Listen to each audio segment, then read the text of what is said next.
You are now rocking with the hottest boxing podcast in the land with your host, Coach Malachi Williams. True.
For the thousands in attendance and the millions watching around the world, ladies and gentlemen, let's get ready to rumble! Yeah. What's up, family? This is our boy, Coach Malachi in the building, and we are back. True Media Podcast. We back up in this BI. Hold on, y'all. Look like the light kind of dim a little bit. Hold on. Let me turn this light up a little bit. Bear with me one moment.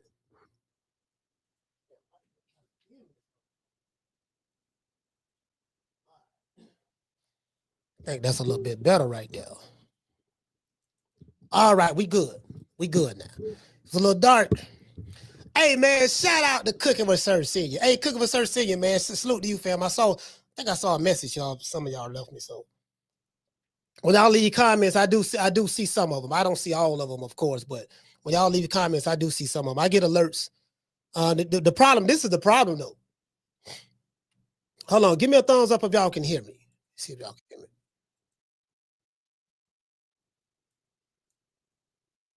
Okay. Yeah, I just want to make sure y'all can hear me. Give me a thumbs up. Hey, we got over 100 done. Let's give everybody a round of applause.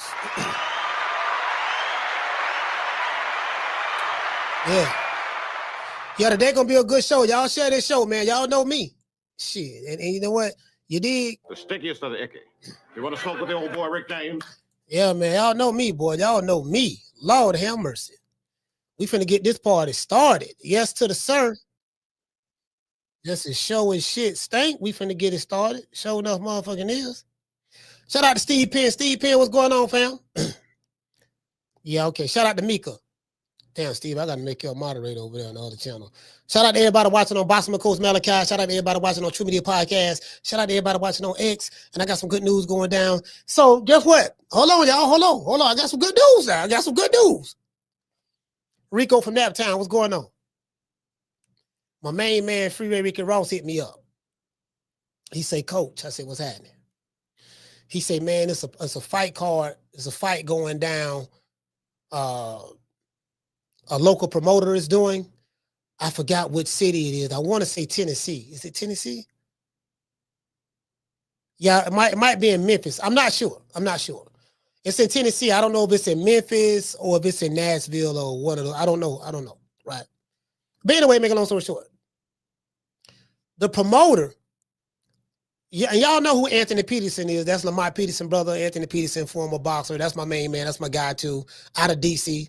Fuss with Ant. Me and Ant like this. That's my partner. I don't even talk about Ant. Ant kind of like my secret weapon. If I wanna, you get what I'm saying? If I like because Ant, by Ant being in the game and all talk about the boxing and stuff like that, long luxurious career, he never won a world championship, but boxing politics always messed him up over there with the PBC. He was over there with the PBC with his brother, and you know how that go with the politics.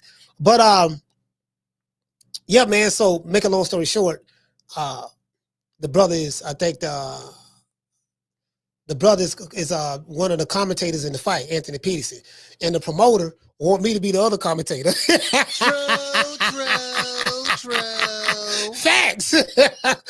I'm gonna let y'all know. So you hear what I'm saying? I'm gonna let y'all know. So you know what I mean. So the old boy, you dig? So all our hard work, You know, the game need me, dog. I'm telling you, the game need me.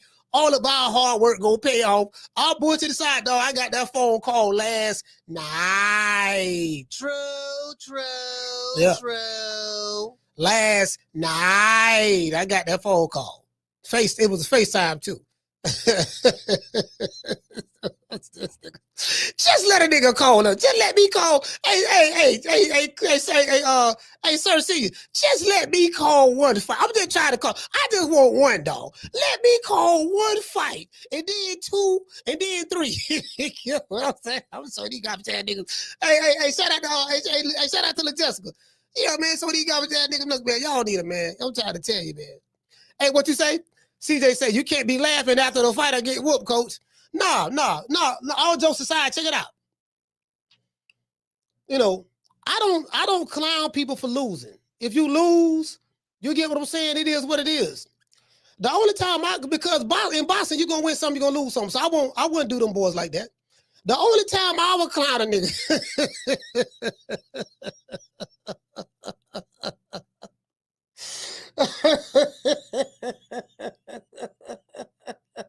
Like, you know, you get what I'm saying. I gotta hold back. I gotta hold back there. You know, boxing politics. It's the politics of boxing. Hey, CJ, I'm just saying, dog. Like, I'm trying to become a little bit more politically correct, my brother.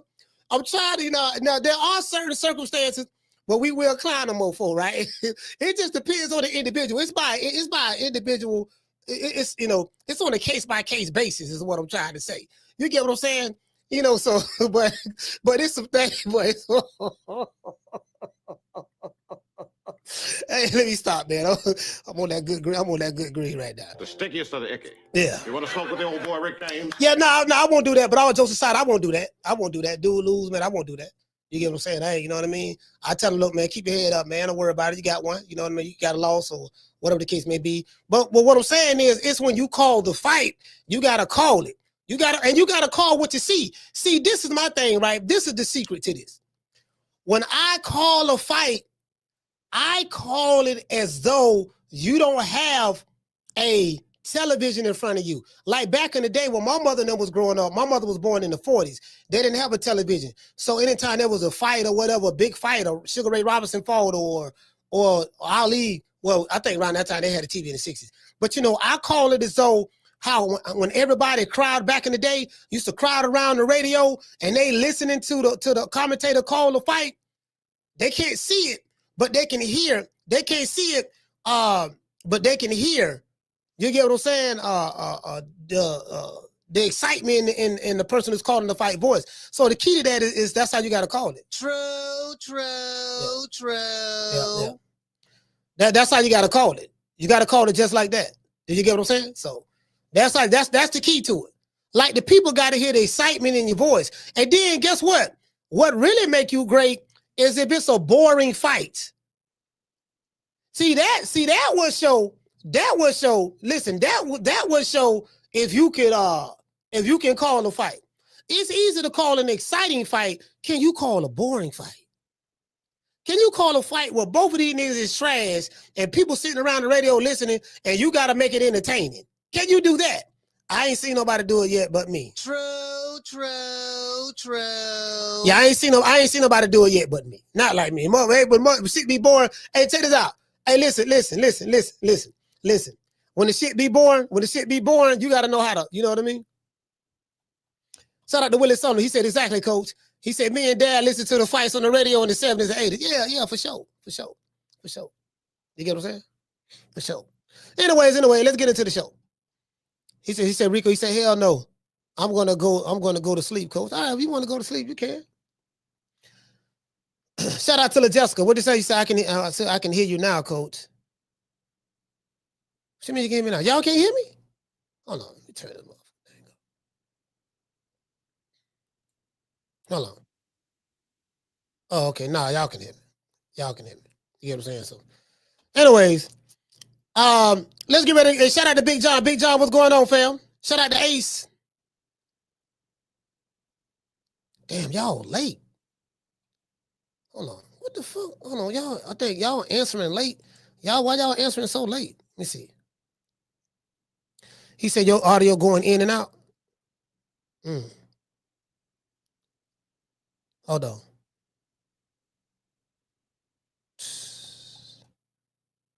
My audio going in and out.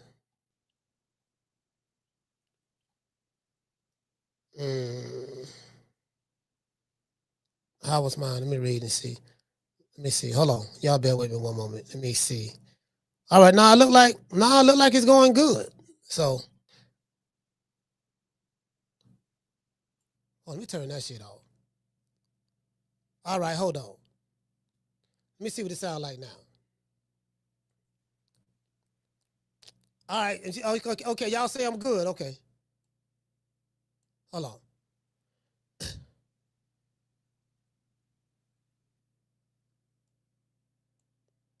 me turn this up a little bit more.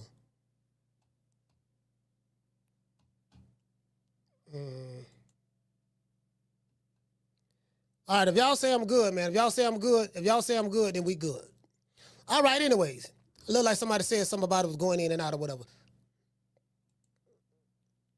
All right, I'm good. Anyway, let's get into the show because I don't want to be dragging the show out about the damn audio if I'm good. Bill Haney slams Norman Senior's disastrous fight strategy. And I listened to Bill Haney's, shout out to Dollar Bill and Devin Haney. I listened to Bill Haney's post-fight press conference after the fight. Because, you know, we did a 7-hour fight party. Then I shot a video after that, you know, congratulating Debo Dev. Then we went live yesterday. Man. I was tired. Man, I was so tired. We went live yesterday, spoke about the fight. I was so tired, bro. Like, I'm not even gonna lie. We did a 7-hour fight party from 5 o'clock Saturday all the way to my East Coast time, all the way to 2 o'clock in the morning, Sunday morning, right? Then when I ended the live, that was like, what, 7 hours? Then when I ended the live, let me see, 5, no, that's about 8 hours. Let's see, 5, 6. No, that was like 9 hours. My bad. Was that 9 hours? Started at 5. Yeah, we start. No, you know what? No. We didn't end at 2. I think we ended at like 1 o'clock. 1 o'clock. Somewhere around there. Y'all get what I'm saying? I think probably about 1 o'clock, somewhere around there, right? We did about an 8-hour live. I think we ended like 1 o'clock. But I didn't go to bed till like 4 o'clock in the morning. I didn't go to bed to 4 because I shot the video after the fight, giving a recap, and then I was editing videos because I got another podcast I do. So I was editing videos for the other second podcast I have. You guys don't know where it's at. I'll let you guys know about it. All right, now we filming the seasons. We doing the seasons right now. We doing season 1 of Foster's Barbershop podcast that's gonna be dropping. We're doing season 1. We like 3 episodes in right now. We're on episode 3, so we probably gonna do like 12 episodes and then drop them. You know. So hold on, I'm trying to see. Damn, what the fuck was I saying? Damn, I forgot. Then I forgot what our motherfucker said. Hey, what was I saying?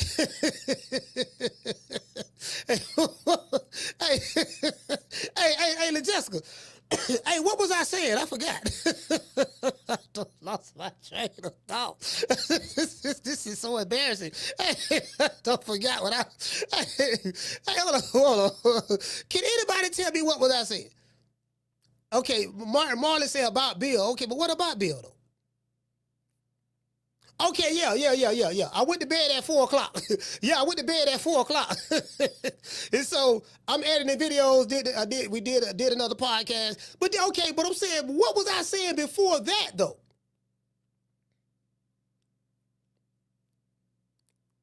Anyway. I don't fucking. Bro, shout out to Ron. Man, this is so embarrassing. See, you know what I gotta do? I gotta start writing this shit down, man. Cause between the weed and the ADD, you hear what I'm saying? My short-term memory bad in the motherfucker. Sit your $5 ass down before I make change. The stickiest of the Damn. You want to smoke with the old boy Rick James? Anyway, matter of fact, let me just go into my monologue. Fuck it, I forgot, dog. It'll come back to me. In a post-fight press conference of the Normans versus Devin Haney, Debo Devin Haney, that is, I call him Debo. The Debo Devin Haney fight. Bill Haney explained what went so terribly wrong for Brian Norman Jr. Bill Haney ripped Norman Sr.'s for his stubbornness, unprofessionalism, and lack of respect. Bill added that Brian Norman Sr. was too cocky and too arrogant. Now, I might have an idea of what Bill Haney is saying right here as of late to Brian Norman Sr. being cocky and arrogant. I remember when we had Brian Norman Sr. on the show, and Brian Norman Sr. was pointing out a lot of flaws that Devin Haney had. I don't know if you guys remember that. I even dropped a short on it. And he was saying, like, look here, man, look at the Jose Ramirez fight, and when a nigga did this what Devin Haney did, and he didn't do this and that. And so he went to talking about a lot of Devin Haney's flaws, and then pointing out this what the Haneys need to fix before they fight his son. So I remember on this show saying to Brian Norman Sr., I'm like, man, damn, man, I say, you don't think, I say, I see you on social media, on your Instagram page and on Facebook and stuff, and you're pointing out certain things, flaws, you know, that you see in Devin Haney, that y'all that you want them to fix before you fight your son. I say, you don't think that you're like, why would you tell that, you know, the enemy or your opponent the flaws that you see, and you want them to work on it before you fight them? It's like this. It's like a football game, right? Where you got the Seattle Seahawks versus the New York Giants, right? The Seattle Seahawks versus the Giants, or the Seattle Seahawks versus the New England Patriots. New England Patriots is a good team this year. New England Patriots versus Tennessee Titans.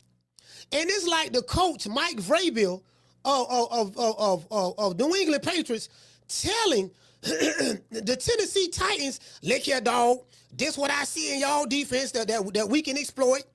You need to tighten this up. You need to tighten that up. You get what I'm saying? You telling them all the things they need to tighten up before you play them. Like no coach will do that. And I know I was asking Brian on this show, I say, I said, man, you don't think you revealing too much? Like, why you know what I mean? I don't give a damn. I ain't revealing. He said, I ain't revealing shit. He said they can't do nothing about it anyways. Ain't nothing they can do about it. That's what he was saying. I was like, all right. True. I was like, all right. So I said, you don't think you give away the game plan? It don't matter. It's too late. You know, it's too late to fix it. He can't fix it. So he said that on this show. I was like, all right. I'm like, all right. You know, I don't know nothing. I ain't no boxing coach, so you get what I'm saying? I'm like, all right. You know what I mean? I'm like, damn. My nigga, like, you know, it's like, put it this way. I'm finna come rob you, right? I'm finna come rob. Shout out to Willie. Willie, what's going on, fam? I'm finna come rob you. Hey, what you say, Jessica? You say, I remember that. You remember that, Jessica? So, I'm finna come rob you. Yeah, Jessica, I'm coming to your house. 8:30 tomorrow night. I'm going to be in an all green jumpsuit, a black and gold 1984 Cadillac Sedan DeVille. Yeah, and I noticed, this is what I noticed. I noticed in several places, several spots I can rob you at in your house. The side of your house don't have no cameras. You got a dog in the backyard, but I noticed that all you got to do is feed the dog a pork chop bone in the back, and that's gonna keep him occupied while I break in your house on the side and in the side window. True. You need to tighten that up before I come over there. So what you think Jessica gonna do? she go tighten it up. So this is what Bill Haney is saying. He's saying that Brian Norman Sr., his stubbornness and unprofessionalism, lack of respect, and I get that, right? I get that, right? And then he said that he was being too cocky and arrogant. But let me stop right there. I remember when y'all remember when Bill Haney and Brian Norman Sr. had the little spat over here, and they was going back and forth. It had got heated. And so, you know, I ain't wanted to go left like that, because I'm all right with both guys. I'm like, man, you know, and Brian Norman said some shit, like he called Bill a bitch, and then Bill said something said F your mama and all that stuff there, yada, yada, yada. And I was like, look here, man, no, we ain't finna do that here on this show, man. We ain't finna do that, because I got love and respect for both of y'all, man, so it ain't that serious. I said, why we can't celebrate you got two black fathers with two black sons fighting each other in their primes? Y'all remember that?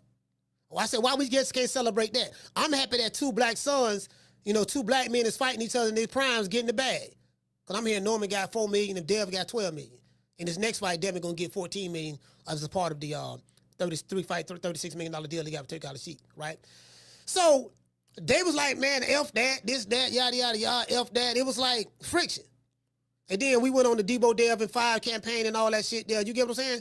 So I remember that, right? I remember that. That's pretty much what took it to it. That's pretty much what escalated it, to be fair. You get what I'm saying? That shit happened right here out of the clear blue sky. Now, Bill added that Brian Norman Sr. was too cocky and too arrogant. Haney says Norman Sr. was outcoached and he showed up to Saudi Arabia late. I remember when Devin Haney and Bill went to Saudi Arabia on the 1st or the 2nd of November. And I think Norman them went like the following week or a week and a half after. I think they went like, I don't know, maybe, I don't know. I think they went like on the 10th of November, the 10th or something like that. 10th or 11th, if I'm not mistaken. Somewhere up in there, right? But Bill Haney explained what went so terribly wrong for Brian Norman Jr. And he said that, and as I said, he ripped Senior for his lack of professionalism and stuff like that. He said he wasn't prepared. Bill Haney let him know that we arrived in Saudi Arabia November the 2nd. He said we got acclimated to the time change. By the time the Norman showed up, we were already sparring at 4 a.m., which is the time that they fight over there in Saudi Arabia. Do you get what I'm saying? That's the time they fight. Because I'm in Florida, Saudi time is they're 8 hours ahead of me. So it's like 11 o'clock or 11:30 over there now. Yeah, it's like 11:30 at night over there in Saudi Arabia now. So this is what Bill said, right? He said by the time they got there, we was already sparring at 4 a.m. You know what I mean? And I think that's the exact same time, around that time, that's the time that the Devin Haney and Debo Dev, gotta call him that. I gotta keep respect on that man name. He proved me wrong. The Debo Dev and Brian Norman Jr. fight, I think they fought around that time. 4 o'clock, 4 o'clock, right? So basically, Bill was saying that he never had any days. Bill was saying that he never had any days to get acclimated to the weather in Saudi Arabia. Norman Jr. was moving slow, and his dad made a bad decision. Hold on.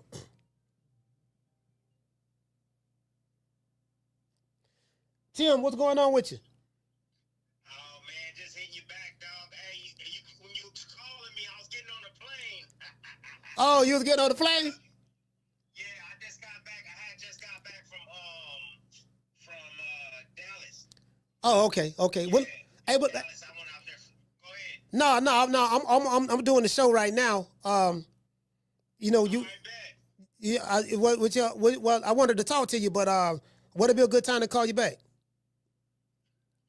Shoot, man. Today. Cause I wanted. In the air right now. It's gonna be hard today, B. All right. I tell you what, Tim. Yeah, I tell you what. Then But yeah, you gotta get me on though. But yeah, you gotta get me on for sure. Yeah, I gotta For get sure, we gotta connect, B. We definitely gotta connect, bro. I gotta get you on the show because I want to get your breakdown of what went so right and wrong, right for Devin Haney and what went wrong for Brian Norman in that fight. All the above, everything, man. Yeah.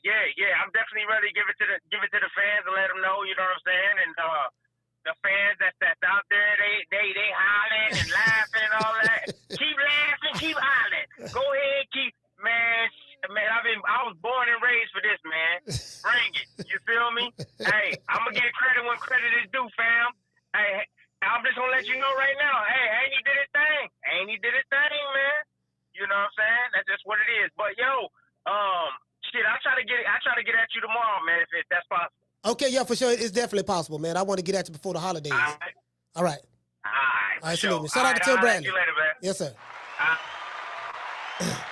Yeah, that's Tim Bradley, man. See, hey, look. Listen. I talk to a lot of people in Boston, bro. Y'all have no idea. It's a lot of people that I talk to that I don't even talk about. Like, I don't mean to brag now, but I got to give myself some credit. I'm so plugged in with so many different people now in this game. It's a lot of, you get what I'm saying? So, and people call me and stuff like that. And, a lot of them, they won't come on the show, but I talk to them and stuff. So, They hit me up. And I mean from different promotional companies. They're like different promotional companies, like for real. You know what I'm saying? So, but I can't reveal my sources. You can't do that. You got it. You know what I mean? In this game, you can't do that. But anyway, shout out to Tim Bradley. So back to what I was saying though, right? So what Bill Haney was saying, that because they arrived, the Normans arrived in Saudi Arabia so late, he said that Brian Norman Jr. never had any days to get acclimated to Saudi's time, Saudi Arabia's time, right? Norman Jr. was moving slow, and his dad made a bad decision. Bill also spoke on how he studied the game of boxing with some of the best minds in the sport, which is true. That is true. The Normans learned boxing in a garage. That's what Bill Haney said. I got the video. I'm going to play it. End quote. From my understanding of what Bill Haney is saying, he's putting the blame squarely at the feet of Brian Norman Sr. for his son's lack of preparation.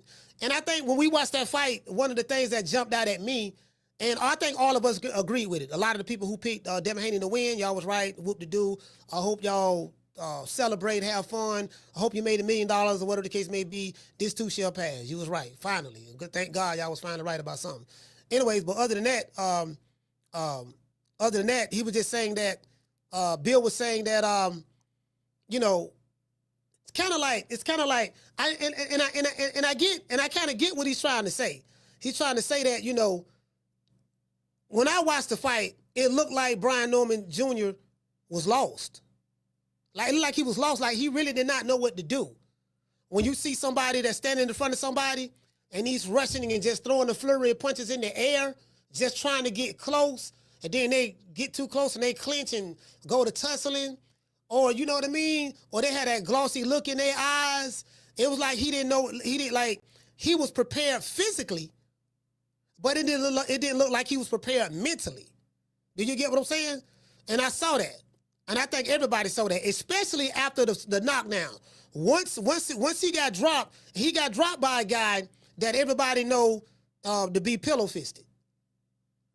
So he got dropped by a pillow-fisted guy. Not only dropped, but he got hurt. And he got dropped, and he got hurt with a left hook. It was the check left hook that set up everything. He caught him with the left hook. He backed up and stumbled. But then he sat right there in the middle in the line of fire.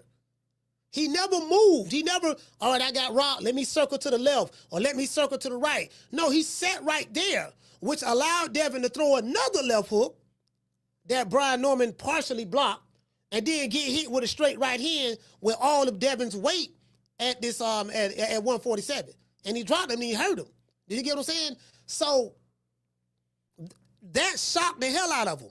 I think that was obvious, right? And he wasn't prepared for that. So if he didn't know that was going to happen in that sequence, and of course, anything happened in boxing, but he wasn't prepared for that from a defensive standpoint. You get what I'm saying? So I think that's what Bill is talking about. He's saying he wasn't prepared. You get what I'm saying? So, I mean, at least that's what I think. Bill Haney did say that Brian Norman Jr. is a good fighter. However, Devin Haney made it look like he was an amateur at times, right? Now, this is what some supporters call, like, I got people from Atlanta calling me. I ain't saying no names. I got people from Atlanta calling me. And I can say the names, but I'm not. These are my people. I got people from Atlanta calling me, and even some that I didn't even know calling me, telling me the same shit. They saying they're embarrassed. They saying that Brian Norman Jr. looked like an amateur. Not making this up. I'm not making this up. They said that, bro, they saying stuff like they're embarrassed, made him look like an amateur. What was the game plan? Like, what was the game plan? They went to blaming Norman Sr. for doing too many interviews, this and that. It was like, and I'm like, okay, I hear what y'all saying, and I do hear what y'all saying. You get what I'm saying? But this is what's coming out of Atlanta that's calling me. Y'all have no idea. I got so many people blowing my phone up, just not blowing it up, but really hitting me up, just talking to me about this fight this weekend. We spoke about Bam. We spoke about David Benavidez. We spoke a lot about Abdullah Mason, and we spoke a lot about the Norman and Haney fight. We definitely spoke a lot about that. You get what I'm saying? So it's a lot that's going on. You get what I'm saying? What I want to say this is this. You know, if you ride with Brian Norman, and I like Brian Norman Jr., like Devin Haney as well, don't turn your back on him. I said the same thing. I said the same thing with the Devin Haney situation last year. Well, you know, I say, look, man, if you rock with him, don't turn your back on him. If you rock with your fighter, rock with your fighter. Don't be no fair-weathered friend. I only want to be friends with you when things are going good. Be friends with me when things ain't going so good. But see, that's what boxing fans do. There's no loyalty, you know, with the boxing fan. The boxing fan, you know what I mean? It's like, put it this way. I give you a perfect example. I got niggas hitting me up. Well, not really hitting me up, but sending me comments. Like, they act like they sleeping with Devin Haney. You can't make this up. Yeah, nigga. What you said about Devin. All that slick stuff. They taking it personal. I say, bro, Devin Haney don't even know you niggas exist. I can get them on the phone. I call these people. I talk to these people. They call me. You don't even have a relationship with the nigga who you want to suck up for. I got a relationship with them. They don't take it personal. But the fan, the male groupie in you, take it personal. Because you feel a certain way about me or someone else, you think your fighter feel that type of way. But your fighter don't know you breathing. And your fighter I talk to. And your fighter don't take it personal. Did you know that? True.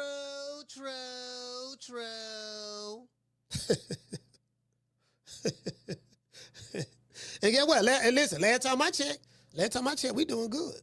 You did?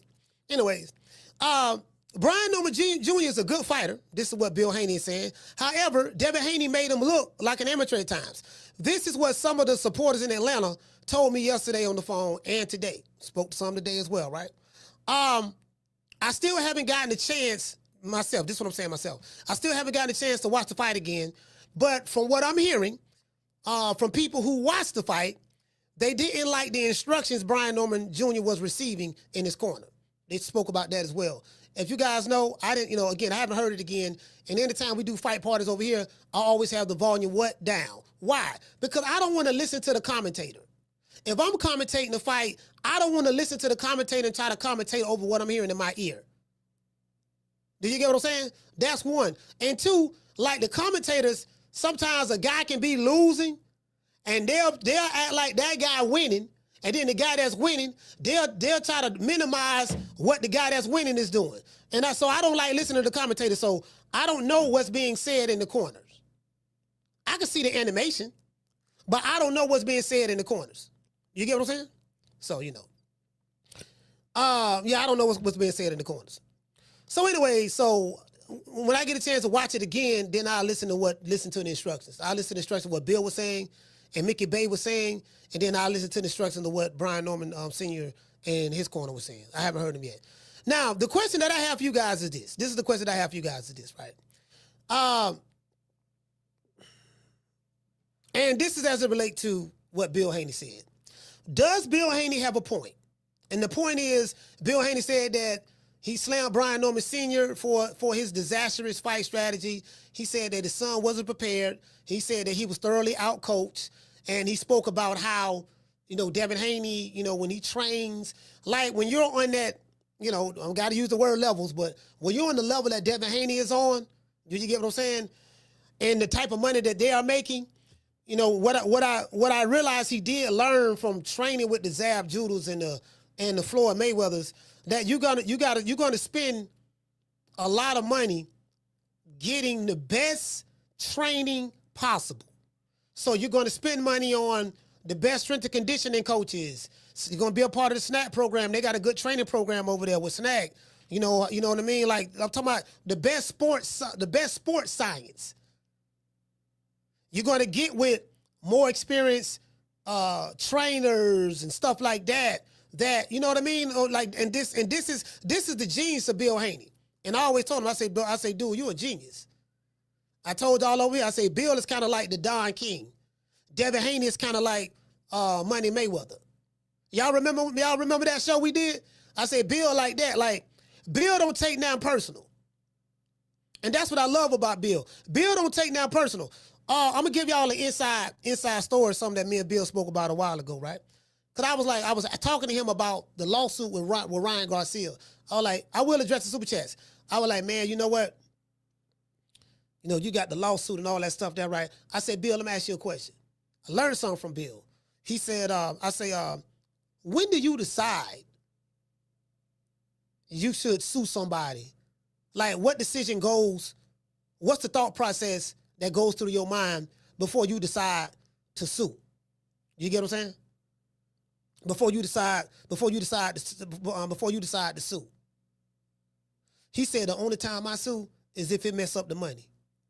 If it's fucking with the money or fucking with the Devin Haney brand to the point to where, because your brand is how you make your money. If it's anything that's messing with the brand that's going to prevent us from making money, it's time for a lawsuit. I don't care what anybody say. As long as it don't mess with the money, I don't worry about that. And I learned a valuable lesson from Bill on that. Bill don't take nothing personal. The male groupies do. The male groupies of Devin Haney, of Debo Dev and Bill Haney do, they take it personal. But the guy who you taking it personal for don't take it personal at all. True.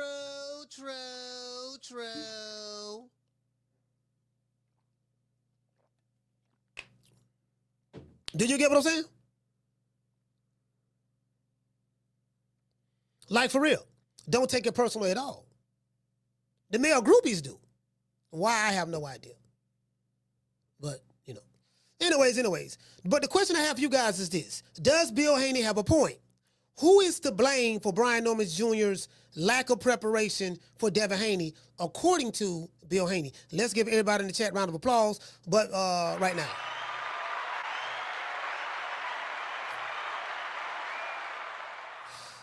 I will address the super chats. Today's show is sponsored by Foster's Barbershop. If you are in the city of Tampa, download the app Booksy. That's BOOKSY, Booksy. Foster's Barbershop is located right here, the address below, at 1923 West Main Street, West Tampa, Florida, 33607. Let them know that Coach Malachi sent you, and you will receive a 10% discount. Let's give our sponsor, Foster, a round of applause.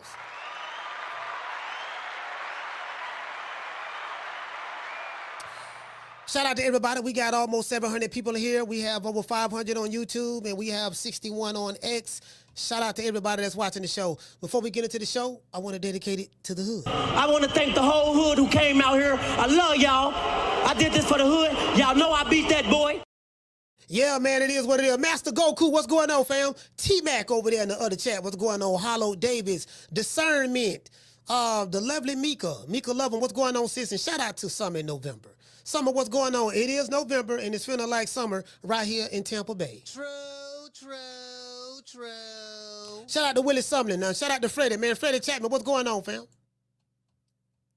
What's going on? Shout out to the Facebook. Hey. Yeah. Oh, that look good.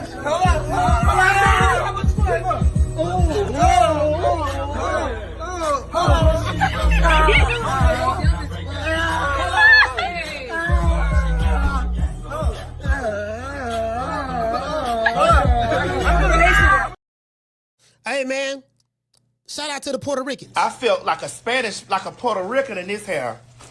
I felt Puerto Rican. Y'all know I love me some Puerto Rican. I felt Puerto Rican in this. Rican. Hey, man, it is what it is, man. Y'all know what time it is, man. Tuck your chain. Debo is coming. Come Debo. Who? Debo. What's up, y'all? What's up, Red? What you got on my 40, homie? Hey, look here. I'm sitting there clowning and talking about Debo Dev at 5. Motherfucking Debo showed up. Motherfucking Debo showed up on that beach cruiser. I said, hey, look, I'm sitting there clowning, talking about Debo Dev at 5. Shit, motherfucking Debo. Nigga came. And that motherfucker came to the ring. Hey, shit, it almost a Debo Delby too. Cause I was like, man, listen, I ain't gonna lie, bro. That second round when he dropped Brian Norman Jr., I thought it was over with because Brian Norman Jr. didn't recover.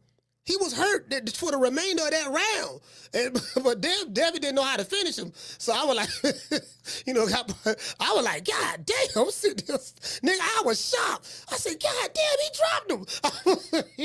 Y'all remember how I was looking? Y'all remember how I was looking when we were watching the fight? I said, God damn, nigga, I was shocked. I said, God damn. God damn. Hey, listen. No, I'm not pillow fisted. No, I'm not pillow fisted. You get what I'm saying, motherfucker? I should have do better. Motherfucker, Devin was hitting it. Debo Dale was hitting the tiger with the sledgehammer. Y'all remember that? They were making all them squeaky.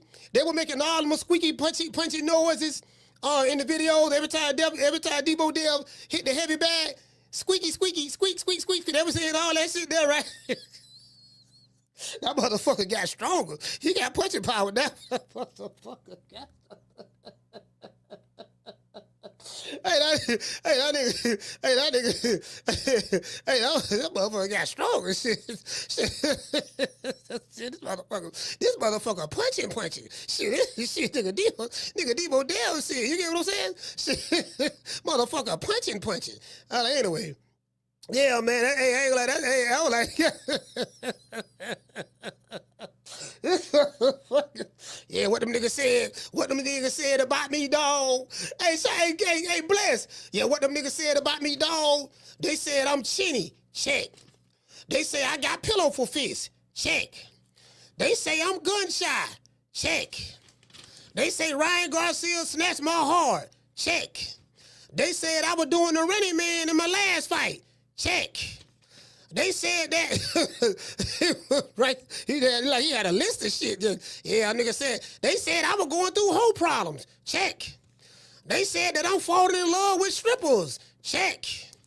They said that, you know what I mean? And like he just had a whole list. Just, you get what I'm saying? I'm like, God damn. Shit. This nigga, man, God damn, this nigga here, boy. This motherfucking Debo, motherfucking Debo came trying to sleep a nigga. Hey, man, anyway, let's listen to the interview after we pay some bills, man. I'll give a shout out to our sponsor, IT Bail Bonds. Sitting in the county jail right now for child support, driving on a suspended license, or a missed court date? Don't even trip. I made one phone call to IT Bail Bonds, and they had me out the same day. No judgment, no games, just real people who move fast. If you or a loved one is locked up in the city of Tampa, call IT Bail Bonds at 813-231-2663. IT Bail Bonds is located at 6201 East Hillsborough Avenue, Tampa, Florida, 33610. IT Bail Bonds. When freedom is on the line, call IT. Yeah, man, I'm just letting y'all know, man. Look at IT Bail Bonds. I'm trying to tell y'all, man. It is what it is, man. Yeah, it is what it is. Listen, man, IT Bail Bonds, man. You know, freedom on the line, man. Call IT, fam. When freedom is on the line. You get if you in the city of Tampa. He say, damn, you got whole problem. Hey, look here, man. Yeah, man, like he wrote, look like he wrote all that shit down. Look like he wrote all that shit down. That nigga checked all the boxes. I said, hey, anyway, let's see what Bill Haney got. Matter of fact, let me read the super chats first. Let me get to the super chats. Shout out to Dodge J. Hey, okay. Dropping that quote over. Bam, dub on your boy. Hey, Leroy. Super chat received. Playtime's over, boy. Dodge J say time to break out that double-breasted suit. Yeah, man, I'm hoping, you get what I'm saying? That part of it, I'll let y'all know about it, baby boy. Listen, I just want to call one fight. Just let me in the back door. Let me call one fight, dog. Just let me call. It could be on the chitlin circuit. I don't mind working my way up to the top. You know what I mean? I don't mind working my way up. I can start on the chitlin circuit first. Let me see what I can do on the chitlin circuit, and then put me on the big league. I'm already big time, but I got the, you know what I mean? Just put me on the chitlin circuit first, and then let me work my way up. True. Hey, shout out to Boston Jim's. He said, me too. He said, check that analysis vid out when you get a chance, coach. Oh, hey, shout out to Boston J. Jim's. Yeah. Hey, no, I got it right here. Somebody sent it to me. Somebody sent me your breakdown. I'll look at all your stuff anyway, so. Hold on. Right here. Yeah. I got it right here. He say Haney Norman film analysis. I got it right here. Fam. I got it. I'm gonna check it out. Shout out to Mo Taylor. Hey, okay. Dropping that quarter of a dub on your boy. He say Debo Dev almost knocked Brian Norman Jr. Ah. Hey, check this out, bruh. Hey, I'm gonna play that bit. Hey, listen, my nigga. They goddamn Ned the Wino, boy. So I'm sitting there laughing at that nigga. Shit, nigga, motherfucker, Ned the Wino boy was damn near on it, boy. He said, great party Saturday, coach, and salute to all the fighters. He said the card did not disappoint. Hey, Mo, check this out. That fight card was the best Riyadh season card they have ever had. Bruh, I even like the Vito Melanecki fight against the Nigerian dude. That was a great fight. Abdullah Mason and Sam Noakes was a great fight. But you get what I'm saying? Bam Rodriguez and Puma Martinez, that was a great fight while it lasted. And Devin Haney, Brian Norman Jr., that was a great fight. Some people, I'm seeing some people saying, I think Eddie Hearn said that the fight was boring and all that stuff there. The Devin Haney and Brian Norman fight wasn't a boring fight to me. I mean, it was way better than that Randy Man shit he did against Jose Ramirez. It was way better than that. In comparison to that, it was real good. You know what I mean? But no, that fight wasn't, I mean, that was a good fight. And the Haney Brian Norman fight was a good fight, but I liked it. Now, was it some clinching in the second half of the fight? Yeah, it was a lot of clinching and stuff, but I liked it, though. I liked it because Devin Haney answered a lot of questions. You know, Devin Haney answered a lot of questions, and Brian Norman answered a lot of questions. So now we know. Now we know who is who. You get what I'm saying? We know that now. You get what I'm saying? So, you know. Shout out to Clifton. He said we be sarcastic. He said we being sarcastic today. Debo Devin 5, ha-ha, shame. I'm always sarcastic. So, you get what I'm saying? I'm always sarcastic. Always. If y'all don't like my sarcasm, you can leave. If you don't like my sarcasm, you know what I mean? I ain't saying you, I'm just saying whoever. You know, like, y'all the only niggas I know, y'all watch a nigga shit and complain about the shit you voluntarily watch. If you voluntarily watch my content, how the fuck you gonna complain about how I deliver my content? If you don't like it, nigga, leave. True. Simple as that. Shout out to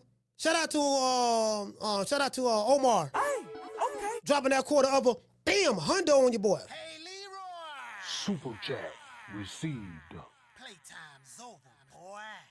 He said props to Huggin Haney for winning this fight. He said Bill is right. Bad game plan. Hope the Normans come back. They are entertaining. Okay, for sure. Shout out to No Cable. Hey, okay. Dropping that quarter of a bam dub on your boy. He said Coach Junior in trouble. He said Haney and Boca exposed. He has problems with technical boxers.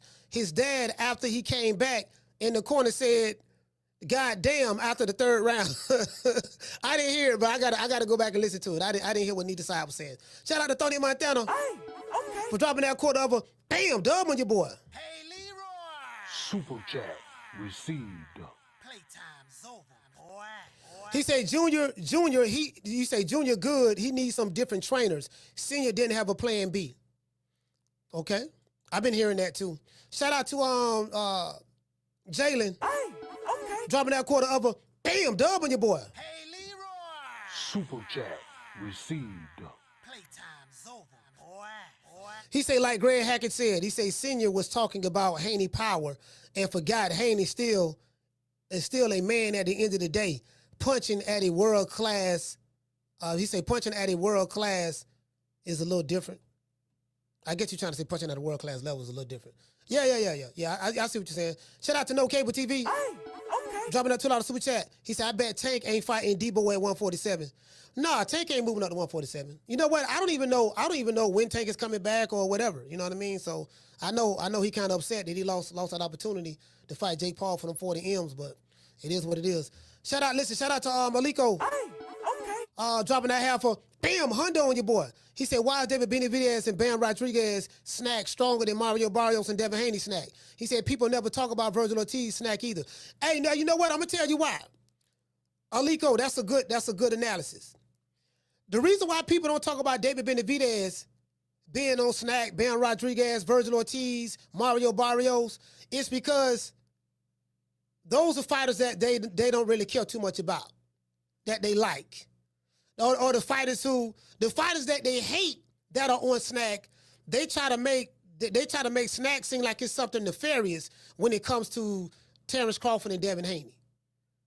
That's how I'm glad you spotted that, because that's how you know these guys are disingenuous. They don't care nothing about Snack. It's the fact that these niggas I don't like, so I gotta try to find a way to make them look bad because I don't like them. That's what this is all about. This ain't about Snack. It's about the dudes that you don't like that's on Snack. Because you don't say nothing about Benavidez, you don't say nothing about doggone Bam, you don't say nothing about Virgil Ortiz or those other fighters. It's like most of them are Hispanics that's on Snack.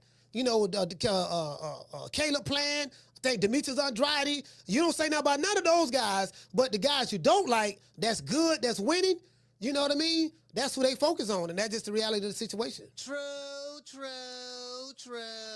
You get what I'm saying? So, I mean, that's just what it is. That's just the reality of the situation, fam. You know, they pick and choose. They pick and choose when they want to have fake outrage. That's why I don't get caught up in the emotions of these people, because they're just so disingenuous. You get what I'm saying? You dig? Down from the bar, there's a platform stage.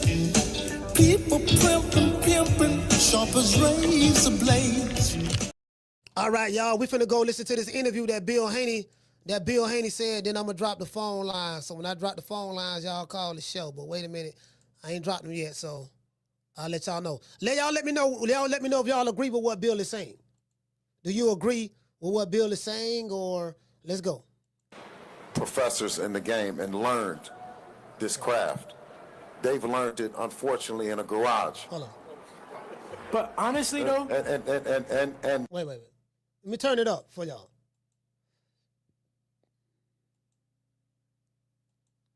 Come on, damn. All right, hold on. My bad. Let me turn this shit down. So this shit is all right. Here we go. Right here. He wanted to go at me, and one thing, we've spent a lot of time with professors in the game and learned this craft. They've learned it, unfortunately, in a garage. But honestly, though, and he wanted to go at me, and one thing about my son, he says that you don't give me the respect, so I come up and I get mine. I'm going to get mine off because you disrespect me all the time. And you say, listen, he was outcoached. He showed up late. He was too cocky and too arrogant. We showed up on November the 2nd as challengers here. We got acclimated, right? By the time they showed up, we was already sparring at 4 a.m. He never had any days to get acclimated, guys. He was moving slow. His dad made a bad decision. Let's see that one more time.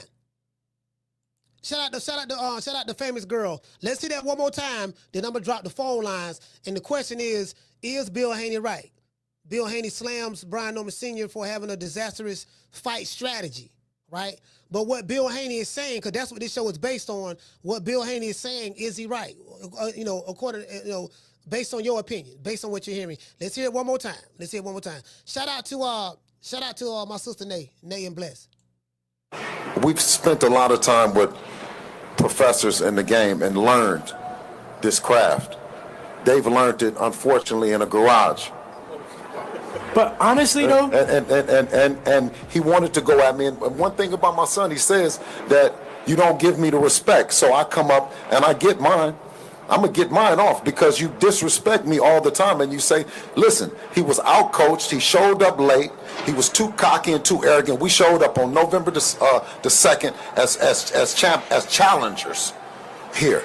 We got acclimated, right? By the time they showed up, we was already sparring at 4 a.m. He never had any days to get acclimated, guys. He was moving slow. His dad made a bad decision. All right. Hold on. Somebody said something in the chat. Let me get some more cash apps. Somebody said something in the chat. Who talking? Let me see what the chat talking about. What did he say? He said Bill is disingenuous too often, coach. He thinks his son does no wrong, and he's the best. The Normans were world-class champions from a garage. They can't be that bad, can they? Well, I'll say this, Reaper. I'll say this. You saying that Bill is disingenuous too often? That's I mean, that's to the interpretation of the individual. Some people feel that way, some people don't, but I get what you're saying. He said he thinks his son does no wrong and he's the best. Well, every dad in boxing thinks their son does no wrong and is the best. All of them do. Very few, it might be one that I know of that ain't like that. I'm not going to say his name, but it might be one that I know of that ain't like that. But for the most part, what you're saying about Bill, he thinks his son does no wrong and he's the best. Well, give me a boxing dad who don't think they son who don't think like that. Do you get what I'm saying? I'm saying if that's your opinion, like give me a boxing dad who doesn't think like that.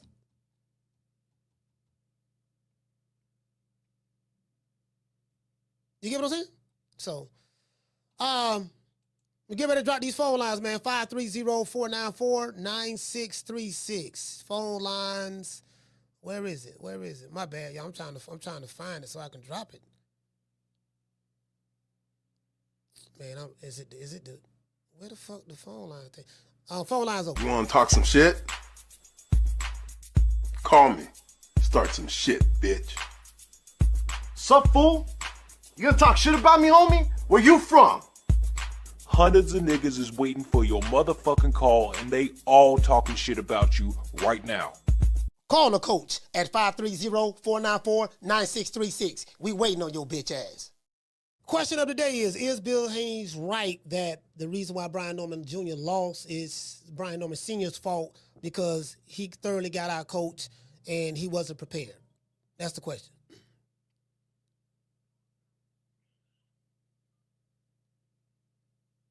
I want to hear what the people got to say. That's why we dropping the phone lines early. Caller, what's your name? Where you calling from? What up, Coach? It's Roach from Houston. Roach from Houston, talk to me. Man, first of all, I just want to say, what an excellent card on Saturday. In my opinion, it probably was the best. I know you saying it's the best real season card, which definitely is true. Yeah. But I think that this is definitely the best card of 2025. Yeah. And this card was great. It gave us everything. It was action. It was tactical. It was wars.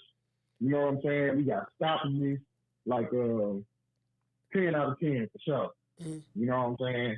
And even though, of course, we don't like touching news and we don't like paying for fights, if you don't pay for a fight card, this is worth it. Yeah, this one was worth it. This one here was worth it. Yeah.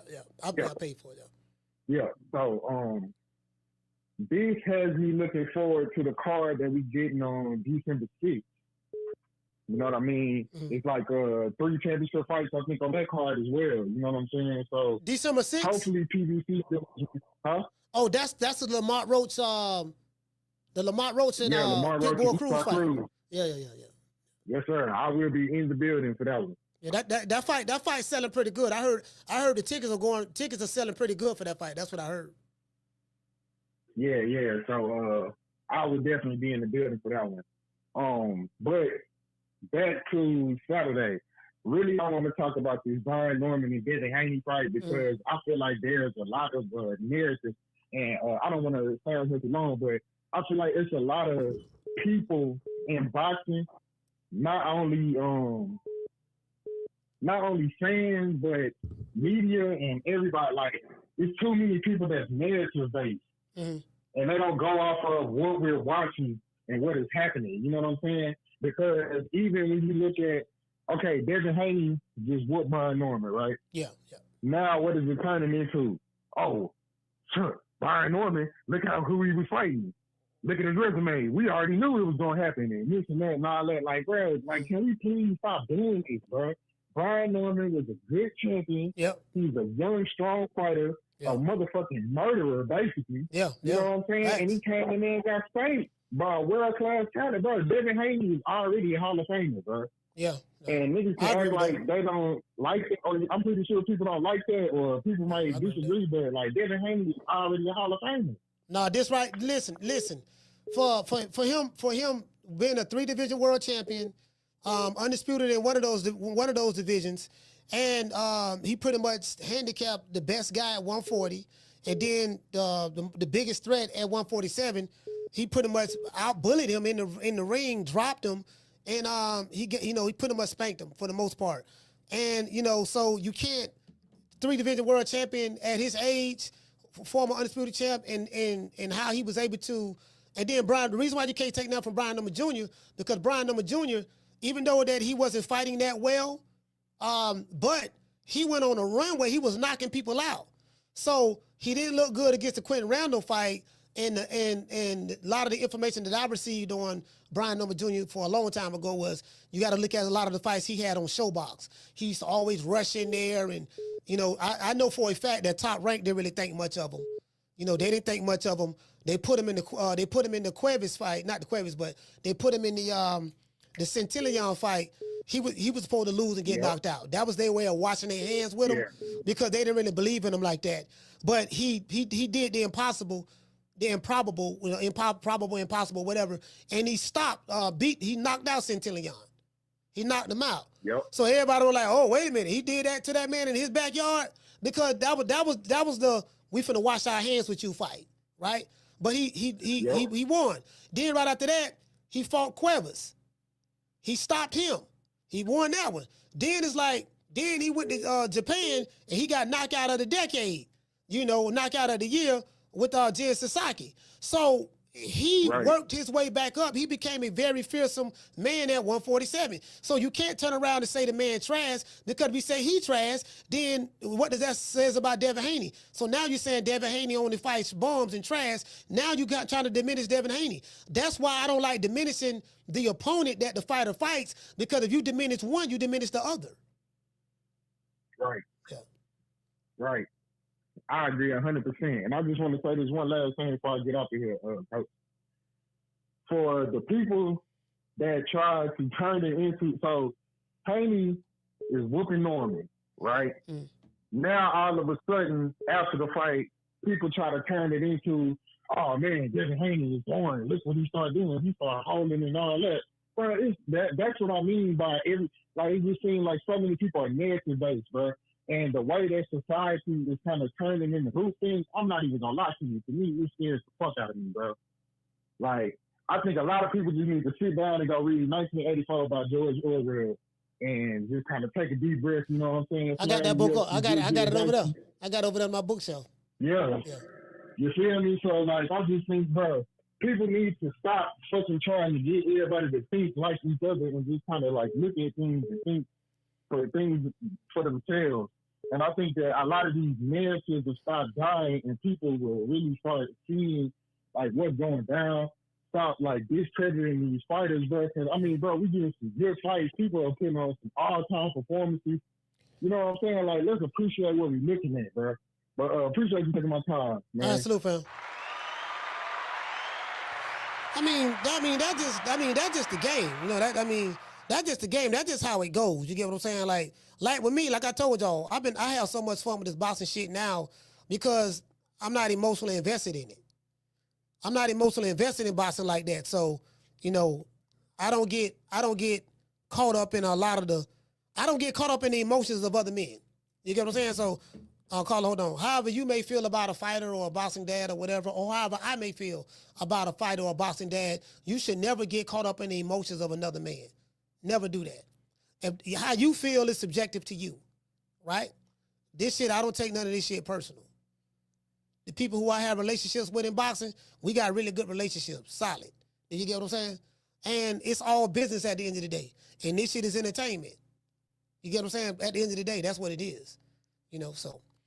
Carla, what's your name? Where you calling from? Coach Mikey, DC. Mike from DC, talk to me. Man, I called up here probably the day before the fight.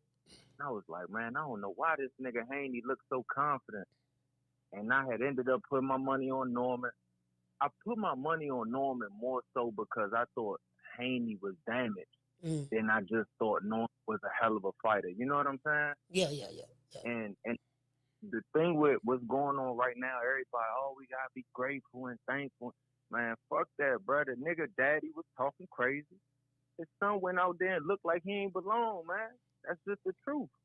It looked like the stage was too big for him, the lights was too bright, and his father got on every platform talking like he was a big bad giant. He got touched up early, and he didn't look the same the rest of the fight. We could tell the truth with being appreciative. Yeah. Y'all took the fight and got your ass whooped. Yeah. But we're going to tell the truth. The same way his daddy was running around on these platforms. Yeah, my son this. Haney ain't shit. Y'all ain't shit. I'm this, I'm that. Da, da, da, da. Man, the nigga looked like he didn't even belong, and he was levels above the nigga like he said he was.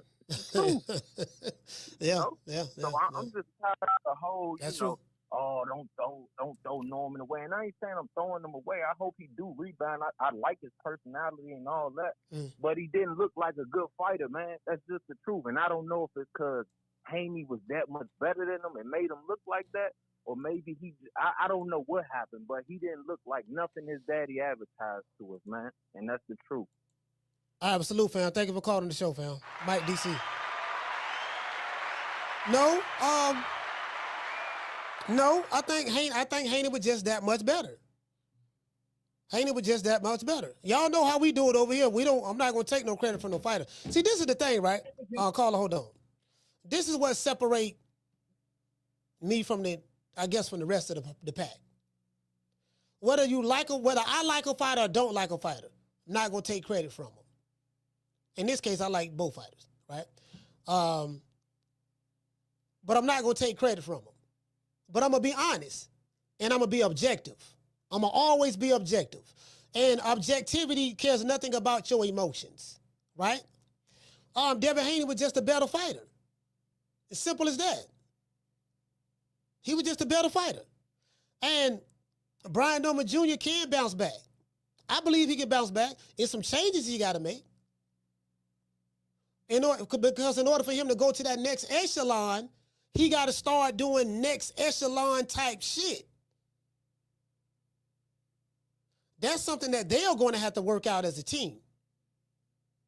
I like again, Bill Haney saying that they learned the game in the garage. But guess what? His dad made him a world champion out of that very same garage. That's true. Brian Norman Sr. made his son a champion out of that very same garage. Now, it might be time to graduate from the garage. Might be time to do that now, but, it is what it is. Caller, what's your name? Where you calling from? Coach, what's happening, man? This Freddie happening from East Oakland. Freddie from East Oakland, talk to me. Okay, yeah. Hey, you know what? Kind of like really like picked me off, so kind of get me mad. You know how Brian Norman Jr. fans is like, oh yeah. Haney about to get knocked out. He about to get in a coma. Just talking all kind of shit, right?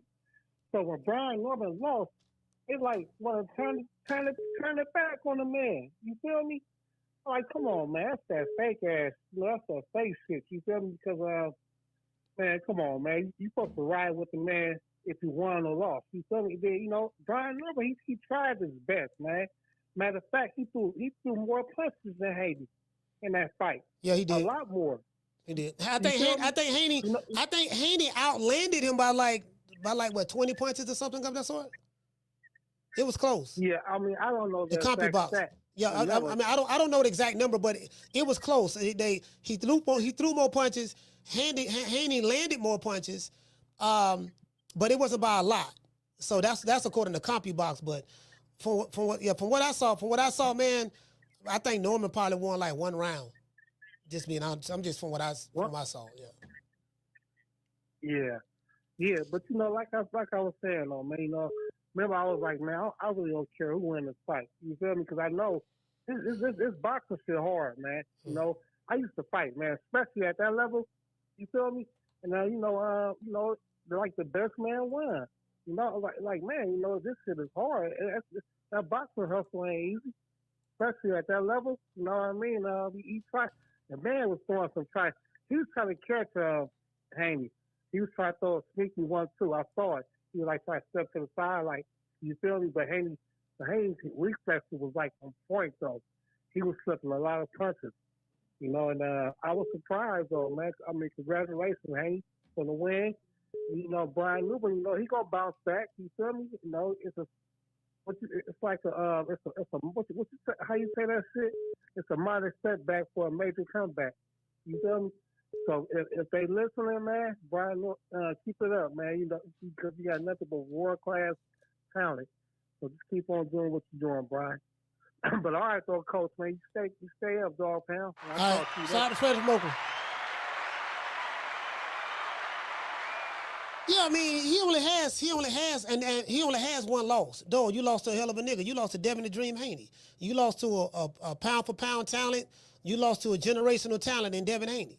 There's no shame in losing to Devin Haney. Now, if you would have lost to a hog head cheese sandwich, then there's shame to lose to a hog head cheese sandwich. But you lost to Devin the Dream Haney. There's no shame in that. You only got one loss. You only have one loss, fam. Caller, what's your name when you calling from? To accept, press 1. Caller, what's your name when you calling from? Hey, what's up, Coach? It's D from Illinois. D from Illinois, talk to me. I agree with Bill Haney about preparation. I don't agree with that garage shit. But the preparation, I totally agree. I want to throw something out at you. Floyd, you know, it's the reason why he fought in Vegas. You know what I'm saying?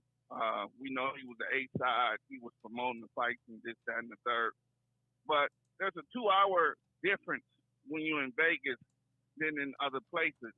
And I think, you know what I'm saying, a lot of people probably might not agree with it, but the time that he always fought was always at night, 11 o'clock, 11:30. And the people that's on the East Coast and wherever Central Time, you know, your body thinks that you sleep because you normally sleep at that time. And I think that when he said that they got there November the 2nd and Brian them got there late and they didn't have time to get acclimated with the time zone, I think that's correct because I'm a truck driver and I run at night all the time. But if I get a load in the daytime, you know what I'm saying, my whole sleep process is thrown off and I'm tired. And that might explain why he was so sluggish because they was fighting at 4 a.m. You know what I'm saying? Even though he went to Japan and fought, you know, people might say, okay, well, yeah, he was in Japan and it didn't affect him there. That was a different fighter then, too. That fighter just came at him and, you know, he did what he had to do. You know, the strategy that Bill Haney and them had, you know what I'm saying, I think it caused them problems in the time as far as when they were fighting. So I agree with Bill Haney 100%. All right, well, shout out to D from Illinois. I appreciate you, fam.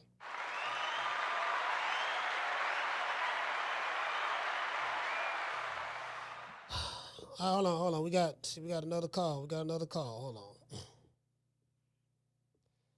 on. Caller, what's your name when you calling from? What's good, man? It's Keyshawn from Houston. Keyshawn from Houston, talk to me. Hey, man, first and foremost, what you got on my 40, homie? Nothing. I'm broke. I'm nothing. Look, bro. Look, though, Coach. I know you probably forgot I had called you like a week ago or whatever. I told you he was going to win this fight at mid-range. Yeah. I don't remember. I'm disappointed in you. It was a few people. It was a few people that said it. But yeah. But I never get a million calls. But yeah. All right, but look, I'm disappointed in you though, because I know you probably watch more boxing than me, and I feel like if you watch all of Norman's fights, all of his weaknesses are Devin's strengths. Yeah. Keeping his head on the line, the feet, just all that lunging in, that all plays into Devin's strength, the sharpness, the feet, you know, all of that. And to be honest with you, Coach, I knew it was over in the first round. I feel like the only chance Norman had was to jump on him early, and he came out there trying to box. Trying to box, yeah. He tried to box with Devin Haney. Can't do that. And I know a lot of people were laughing at this, but it basically was Regis 2.0. It was the same game plan. Keep it in the center of the ring, turn him, he get close, clinch. Like, it's the same exact game plan. Yeah. Literally. Yeah. You know what I'm saying? And I ain't trying to get you demonetized, but you know what I'm saying? Like, I feel like they made the same mistake as Regis as thinking he's sweet. They thought he was sweet. And I don't know why that narrative keeps, you know what I'm saying, getting played. It's like, I don't understand how people see that. It's 2 instances where I've seen that Devin is a dog. The 12th round against Loma, he had to go win that 12th round. You agree? You agree, Coach? I mean, not according to the scorecards. The scorecards had him. He was a unanimous decision. I don't think they had it. Well, I don't think they had it. Second half, Loma started getting off. Yeah, but I don't know. I don't remember what. Now, if it was a 115, 113 score, then yeah, I would agree. But I don't know. I don't know how much they had it scored for Haney over Loma. I got to go back and look and see what the scores were. But if it was that, then yeah, I agree. Yeah, but yeah, Norman came out there trying to box with him. I was just like, man, that ain't how you gonna win. But it's two things I want to get your take on real quick before I go, man. One, I've watched a lot of Devin sparring videos, right? And I always wondered why he didn't fight the same way he sparred at 135. And I really think it was because he was draining himself. I think at 147, you're going to see more better performances at 147. You agree? We'll see. I mean, he did a better performance in this fight, and the fighters I take everything by fight basis, so we have to see. I feel you. And then last thing I want to get your take on this for sure. I'm not trying to compare these two as fighters because I feel like they're different. But in this aspect, I think it's the same. I feel like moving forward, Devin's going to become a bigger star in the sport because people still hate him. And I feel like it's that Floyd dynamic in the sense of people are going to watch because they hate him. You feel me? All right, but shout out to Keyshawn from Houston. Stand up. Stuff like that. Yeah, y'all got to land y'all plane, man. We got a million, boy, the phone lines is hot. Y'all got to land y'all plane. I'm going to start hitting y'all with that Jeopardy at the 3-minute mark. Caller, what's your name? Where you calling from? Man. Lou from Philly, man. Lou from Philly, talk to me. Hey, yes, sir. Hey, shout out to what you're doing, man. Salute from Philly, man. My thing is, why is everyone watering out their mouths for what Devin did when he matched what he did with Ramirez, 70 punches landed? And another thing is, what did he do outside of the second round, dropping Norman that's rave worthy? What are we raving about? What did he do? I feel like he jabbed from there and just clinched. I feel like that was their main game plan is handicap. They said handicap him. Well, they jabbed and clinched, and then he would look for a couple counters, but he never really landed anything solid from there. Let me ask you this: you said Devin Haney landed 70 punches in this fight. Now, I don't know what the CompuBox is, but what are you saying? No, I mean I don't see anything that really stood out to me other than the jabs. I'm gonna tell you the jabs are snapping his head back. I'm gonna tell you what I saw. The reason why people, and again, I can't take credit away from Devin Haney. I'm gonna tell you why, because Devin Haney received a lot of flack. From a lot of people. He received a lot of flack, based on his past performances. I have given him flack based on his past performance. So what I like to do over here is when a fighter proves me wrong, I turn around and give him his props and his credit because that's the right thing to do. Sure. You get what I'm saying? So the right thing to do is to give him his credit. Now, the reason why people are saying, raving over what Devin Haney's performance is because people was thinking that Devin Haney was going to run, me included. People was thinking that Devin Haney was gun shy. People was thinking that he's still suffering from the Ryan Garcia loss and stuff like that. And Devin Haney came out and proved everybody wrong. Not only that he didn't run, but he stood his ground mid-range. Not only did he show that he had a chin, because Brian Norman did catch him on the chin a few times, but he was able to take that punch, and he was able to hurt Brian Norman multiple times in the fight and drop him in the second round. So I think because of that performance, which was way better than the Jose Ramirez performance, that's what people are raving about. He did a good job. He did everything he said he was going to do. He made Brian Norman look like an amateur in there. It was definitely a better performance than the Ramirez fight, and being that it was Norman, someone who's healthier, younger, and all those things, it did look better. But my thing was as much as the Haneys, they're very like outspoken and they like to say, oh, they're the best in the Haney era and all that. It just, I don't know, man. It's just not enough for me in terms of his performance, and I feel like their main plan was going into it was to handicap him in the sense of bait him, clinch, if not, just counter. But all right, so that's my Lou, take on it. so Lou, let me ask you this. Yeah. Why the Normans didn't do anything about it? Because a lot of that clinching, if you go back and look at that fight, Brian Norman was doing some clinching as well in that fight. Brian Norman was clinching as well. When he got too close, like he was smothering his stuff and he was clinching as well. It wasn't all Devin Haney. But another thing is Brian Norman he could have done something about that because I asked him. And Norman to tell you, Norman said that I'm prepared for whatever he finna do.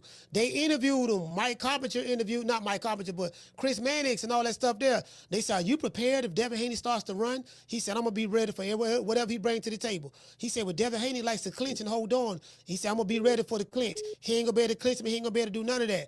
Brian Norman Jr. and Sr. said that their son, they was going to be ready for whatever Devin Haney brought to the table. What Devin Haney brought to the table this past Saturday, they was not ready for it. I think that was obvious. So you got to give Devin his credit. But shout out to Lou from Philly. Salute, fam. Yeah. You got to give him his credit, bro. Caller, what's your name? Where you calling from? This is Kenny from Cali. Kenny from Cali, talk to me. Long time listener, man. First time calling in. I just want to say something that Bill Haney, he hit the nail right on the head when he said, how they study the science of boxing. It's certain fights I always kind of know who's gonna win, like Pernell Whitaker versus De La Hoya,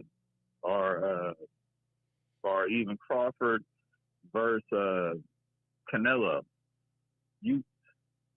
Boxing is not, I get mad, so I'm gonna knock him out. Like, no, it's like Devin earned his reputation, and I don't know if you ever been to the Mayweather gym, but nobody just gives you no credit like that to call you no next Floyd or nothing like that. Yeah, he really went in there and earned it.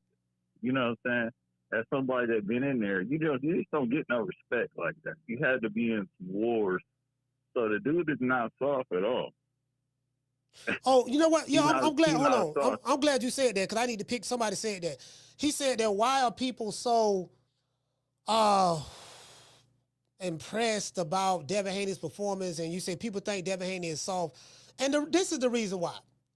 Devin Haney is looked upon as this pretty boy type guy. Regis Prograis said he's a homeschool kid. He's a suburban kid. Devin Haney is not street, hard, tough, gangster and stuff like that. So people look at him as being soft. So, people who are looked upon as being soft is not respected in the streets and stuff like that. But this guy that's looked upon as being soft, he continued to win. And so I think that's what it is. It's the fact that people's perception of Devin Haney is not matching up with the fact that he keep beating these guys in the fashion that he beats them in, and I think that's what it is. Yeah, but it's like you could have somebody in your neighborhood, you could think he's the best basketball player on the playground, but if you put him in with LeBron and them, he's gonna get ran off the court. You know what I mean? Because there's an art.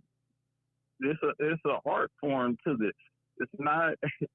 This is not, like you said. It's not rocky, sock, and robots. It's a real science behind this, and I'm glad he said that we learned the science, and there's no way in the world you could be around all these great teachers and not soak in. It's a reason why Floyd beat all these guys. It's a reason. It was something getting taught to them that other fighters don't have today. I would shout out to Kenny from Cali. Do you Cali. agree or do you agree with that? I agree with what? Okay. No, do you agree that it's a difference in levels? Because y'all laugh when they said levels. Yeah, okay. Yeah, okay. There are levels in boxing. There are levels in boxing, but we laugh. Do you know why we laugh? See, y'all stay stuck at the laugh when people say levels, but tell me why we laugh. Why I laugh at that? why I think you laughed? I think you laughed at it because you think he's running. No, you totally missed You the mark. think he's Yeah, running, not sitting in the pocket. Yeah, you totally missed the mark. The reason why I laugh at levels is because there was the past 3-4 fighters. Every time they yelled, "I'm levels above you" and levels this and levels that, the people who was yelling levels was getting their ass whipped. Edgar Berlanga, levels got your ass whooped. Saul Canelo Alvarez, I'm levels above you, Crawford. You ain't fought nobody. You fight nobody. He got his ass whipped. Caleb Plant was telling the last dude he fought, that he levels above him. He gonna beat him. He got his ass whipped. So that's why I said that. But shout out to Kenny for Cali. Salute. Yeah, see, y'all stuck right there. See, that's what I'm saying. They be doing partial listening. Like, when I say shit, there's a method to my madness. They be doing partial listening. Yeah, I laugh at it, but why am I laughing? Like, y'all missing the most important part. You get what I'm saying? Junior Grant said, I bet ninjas won't laugh at it no more. Shit, I'ma still laugh at it. Why not? Because just because one guy won off of saying levels, don't take away from the 20 niggas before him that was saying levels and got their ass whipped. You got dudes who saying levels. You got dudes who saying levels. You get what I'm saying? Getting their ass whipped. Literally. So, one nigga came through. Shout out to Ronald Finger. He say coach always been a genuine boxing enthusiast from day one. Yeah. I mean, I'm gonna call it the way I see it. I'm gonna call it the way I see it, regardless of what. You get what I'm saying? So, again, yeah, this motherfucker right here. You sitting over here trolling. Don't worry about it. We got you up out of here. Bye, Felicia. Create another account. I know you will. Got his ass up out of here. Like, I don't know why this fuck boy. He act like he want to give me some pussy. Caller, what's your name? Where you calling from? What up, Coach? This is Damon from Detroit. Damon, talk to me. I'm calling to eat my crow, Coach. I'm calling to eat my crow. I got to give Devin Haney his respect. He came out and showed us why he's considered, one of them guys. But he still leaves you so much more. He leaves so much, like he just leaves so much on the plate. It's like he good, but it's just like he feels like he could do so much more. Even in that fight, it just seemed like Dev be holding back. I'll give him his credit. Hell of a game plan. They came out, he said, and did everything he said he was going to do to Brian Norman. But it just still left us wanting more. It's like when you say Floyd and all them guys, it was another gear that Dev just don't have, man. He a great fighter, but it's just like shit. He should be able to press on the gas on some of these fights against the Cambosa, the Regis. Maybe not Brian. Brian. So, you know maybe what? he could have caught him or he didn't. So, hey, bro, I'm gonna tell you something. I had a couple of people from Atlanta hit me up. Y'all know who y'all are. You know what they told me? They said, "Man, Devin Haney looked like he could have stopped Brian Norman." What do you think about that? And that's what I'm saying, Coach. Like, it's like you said, you don't get paid for overtime. Why are we going in there and taking our foot off the gas? It's like, I understand fighting under control and fighting for your game plan, but if your game plan ain't to take a hit dog out, I don't know how far that could take you against, because there's other opposition out here. I mean, once again, styles make fights. They isolate them, but it just, I felt like he could have did more. You get what I'm saying? It's like, put your foot on the gas. It's like he just do enough to win. And that's why we have so many question marks. He just leaves so much on the damn table. Clean the plate. I mean, but you know what, Damon, that's his style though. His style is, like, I don't know if you remember when I was interviewing Bill and I was like, look, when Devin Haney had Regis Prograis hurt, he was hurt all throughout that fight. I said, Dev got to step. Dev got to step on this dude. Like, if you want to make a statement, you got to stop Regis Prograis, because Regis Prograis couldn't harm you, couldn't hurt you. He couldn't do anything, and you put him up, did what you wanted to do with him. You played with him like you wanted to play with him or whatever, right? So, and Bill was like, well, no, we play it safe. we know we winning the fight. We know we won, and I just want to show we can handicap him for 12 rounds and get away with it. That's how Devin Haney. That's how he fight. That's how he fight, bro. I hear that, but I'm gonna give you one. I could think of a few, but I'm gonna just give you one. Man, if Tyson Fury would have got counted out, so great. But damn, what happened when the dude get up and whoop your ass? You got to start taking these people out because you don't want to leave when you could get a dude out of there. And shit, some of these dudes may wake up and come back and fight a different fight in that second half of that fight. You get what I'm saying? That's all I'm saying. I give Dev much respect. I give him props for that fight. Hell of a game plan. I even give Bill a little respect, even though I think it was Mickey Bay game plan or however they game plan together. No, it was Mickey Bay. No, it was Mickey Bay. Like Mickey Bay. What's my main man name? Who just coached Andre Ward? Virgil Hunter. Virgil Hunter. Virgil Hunter, stuff like that. Yeah. They put together good. So I respect Bill for bringing those guys in to get them prepared. You know, good game plan. They did their thing. I want to see Brian Norman come back. I still like Brian Norman. I think he got a lot that he could do. Just like I feel about Dev. But with Dev, man, he can't. It's gonna be some fights. He gonna have to put them dudes out of there, man. And that's just how I feel. So great, much congratulations to the Haney family, Devin Haney, new world champion. But I still feel like they're gonna have to start pushing on the gas on some of these guys because some of these guys may just wake up in that second half of that fight. All right, shout out Damon Detroit.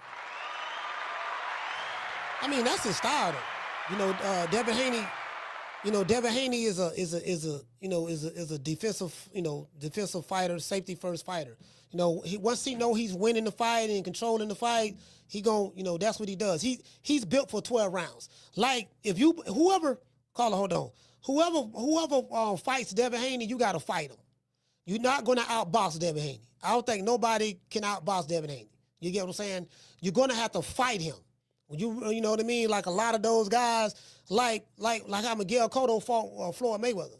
Like he knew he couldn't outbox him. He said, I'm finna fight this motherfucker. I'm finna make him fight. You get what I'm saying? And that's what he did. He made him fight.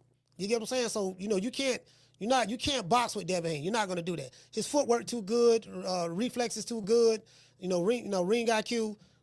He got a great jab, and he's quick.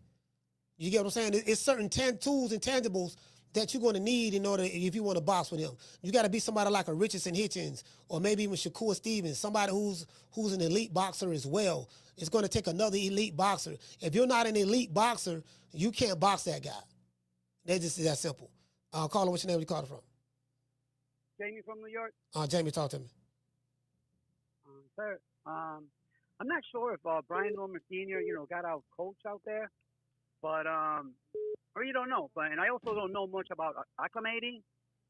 What I do know is that Brian Norman Jr. was, outclassed. And for me, I don't think he needed that much instructions in the corner. If you're good, the fighter himself should be able to figure it out in the ring. You know what I mean? So at the end of the day, you're in a fight. They can't fight for you.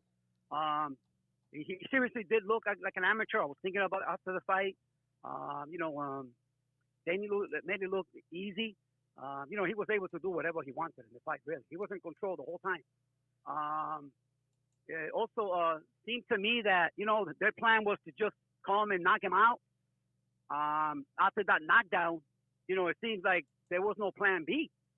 That boy was seriously hurt. I feel that Haney chose to, play it safe and not take him out.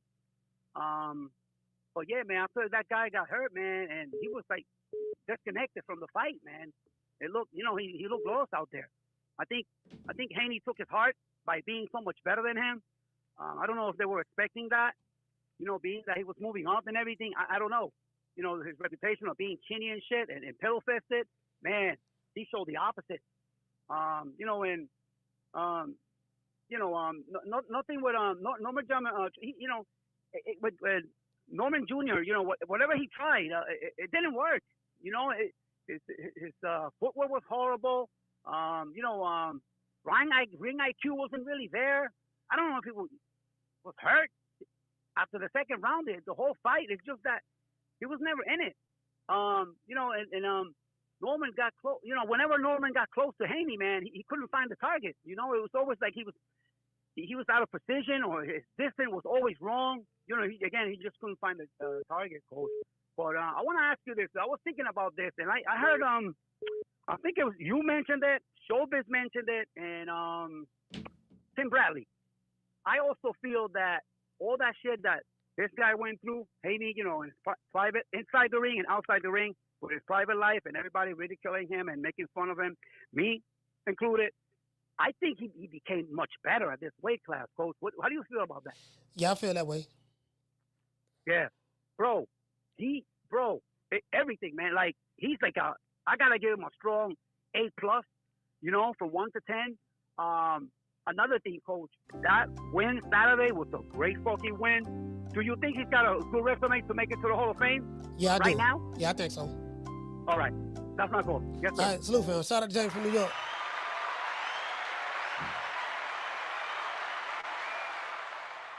Shout out to Jay Cooper. Hey, okay. Dropping that $2. Bam, super chat on your boy. Hey, Leroy. Super chat received. Playtime's over, boy. He said, Coach, always keeping it 100. Respect.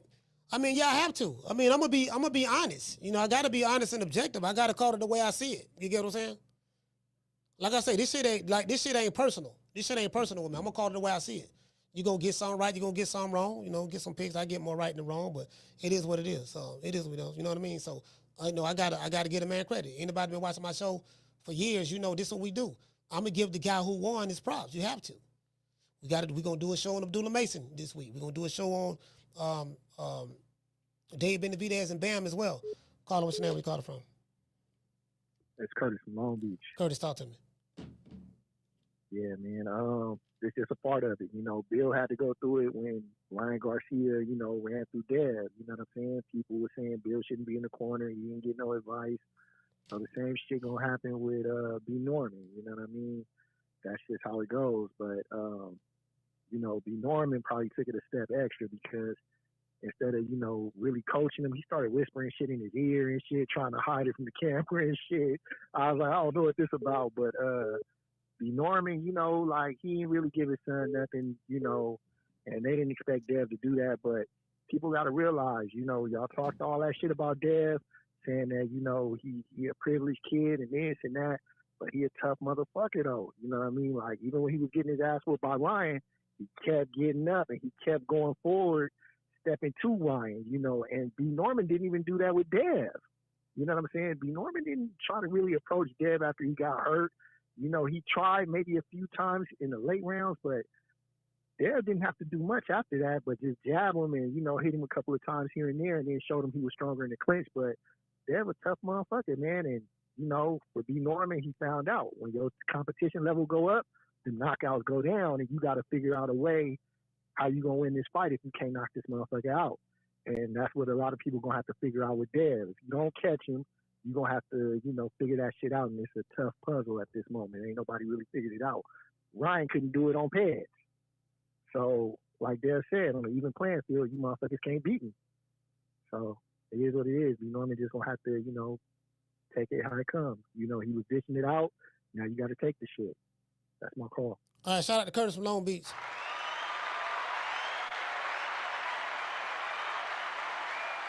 Shout out to D-Lo. Hey, okay. Dropping that $2 super chat. He say levels and for the culture is bad, like 3 for 50. Yeah, facts. Hey, D-Lo, check this out. Those are the facts. Like, I know dudes. They get 1,000 picks wrong.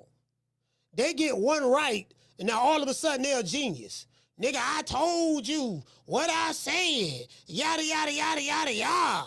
Levels this and that. I'm like, fam, you 1 for 50, dog.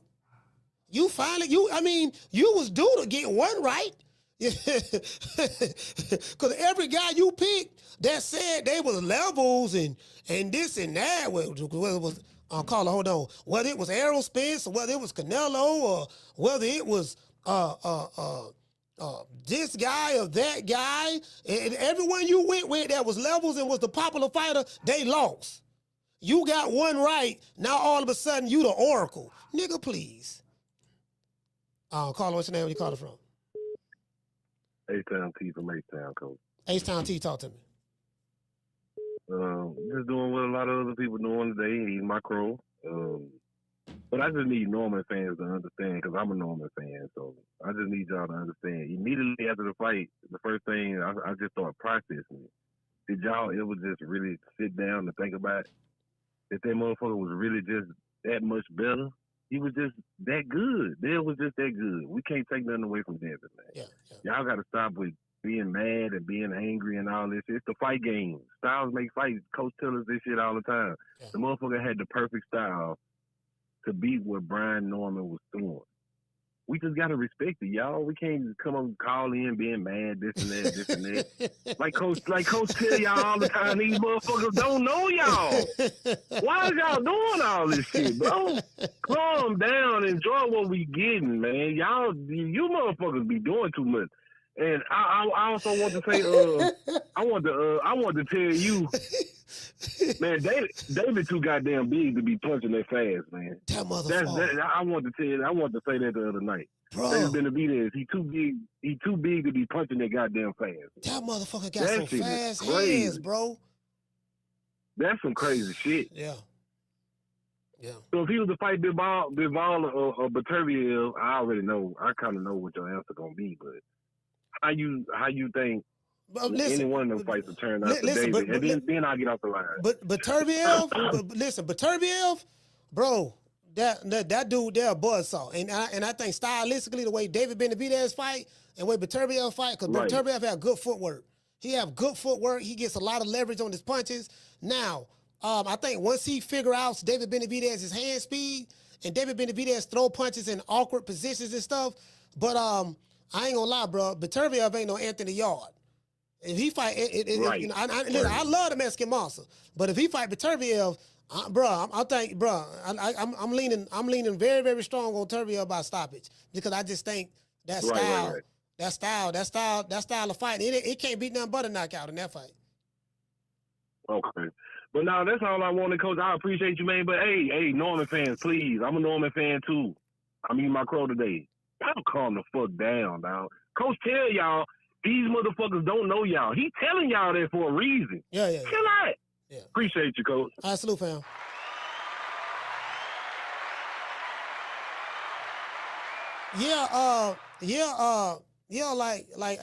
H-Sound right though. Like these motherfuckers be getting so emotional. The best. I'm like, man, nigga, Devin Haney don't even know you niggas. Devin Haney don't even know you niggas.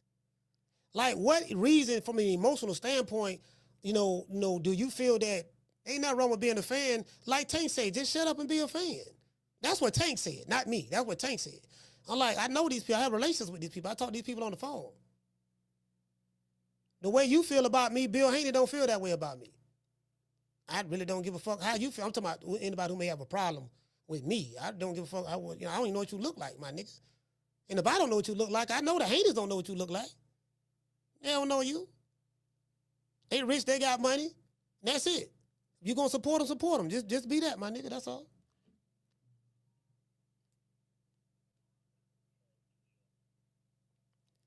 Caller, what's your name? Where you calling from? Herb from New York. Harry from New York? No, Herb from New York. What's up? Oh, Herb, what's going on, fam? Hey, what's up, man? Okay, man, I just wanted to weigh in a little bit. I'm trying to make this as quick as possible. I like the way Abdullah Mason handled that fight. You know, perfect. I mean, he handled his pressure fight he had. He handled him properly. You know, he heard him, walked him, backed him down, heard him a few times. You know, that's how you. That's the kind of boxing I like. That's how I like my boxing cooked up and served to me. Handles pressure. Damn, handles this pressure cooked up. Perfect. That's how I love it, you know? Yeah. I've been consuming boxing for a very long time, Coach. Yeah. Very long time. You know, this is just what I like. You know, I can't speak for nobody else.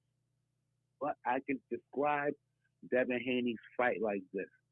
It's like when you go into a restaurant and you're hungry, you sit down, your family, they come and give you your appetizers. And then, you know, you eat them like, oh, this is great, yeah, great. And then you wait for a long-ass fucking time for your meal to come. That's how I describe that fight. I mean, I kudos to his game plan and what he did, you know, how he won it. He scored him a knockdown, hurt. I mean, my thing, I like, and if you hurt a man, knock him down, get on up out of there. But don't play with him. Fuck that. That's how I like my boxing. That shit right there is not how I, it wasn't cooked up good enough for me. Kudos to him for when I think nothing would get from him and shit, but so, I state this and then, I comment this somewhere and I got a bunch of Haney ass coming at my head all crazy. I'm like, yo, I'm almost the Haney ass. I don't give a fuck about what you kids talking about. Yeah, the Haney maniacs, they getting off decent right there. They're like, yeah, nigga, they finally, yeah, nigga, yeah, set aside and, like, man, like, bro, I understand, okay, great, understand, kudos to the man, he did what he had to do. But and as a master class, I'm like, okay, like I say my description of a master class is what Crawford can know. That's master class to me. That's how like my boxing serves the fuck up to me. Yeah. You know what I'm saying? So I mean that's just me. I don't know. I can't speak for nobody else, but that's just that. But I'm gonna let you go out, right, Coach? All right, salute, fam. Shout out to Herb from New York. Salute, fam. I mean, I get it like motherfuckers 38 hot. I'm like, Bill called me. I spoke to them, Sunday? I'm the one told y'all, it was Sunday. I'm the one told y'all they was on their way to Dubai. Called me on the plane, on the jet, flying to Dubai. I think Dubai like an hour and a half or 2 hours away from Saudi Arabia, somewhere up in there. Something like that. I'm not sure on the time, but like literally. Haney Maniac's mad. Yeah, nigga, we don't like you. Sad. I'm like, Bill Haney don't feel the way you feel. I don't give a fuck about you, Haney Maniacs. I don't. Shut up and be a fan, my nigga. That's all. Just shut up and be a fan. The nigga don't know you. Neither one of them know you. So just be happy to be a fan. Okay? You know what I mean? So, anyways, shout out to Jamie. Jamie, what's going on? Shot cool hands in this bitch. Shout out to the Natural. Natural, what's going on?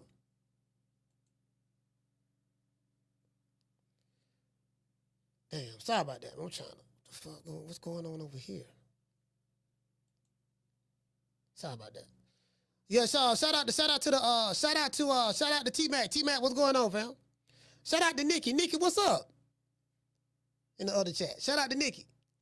Shout out to IG. IG lives. Anyways, so I want y'all to hear this one more time. Tell me what do you think about what Bill Haney had to say. Do you think Bill Haney is right, saying that it's Brian Norman Sr.'s fault for his son's lack of preparation? Do you think he's right, or do you think Bill is full of shit? You think, nah, Bill just full of shit. He don't know what he's talking about. Bill just being a hater or whatever. Whatever y'all thinking. Whatever y'all thinking. Hold on.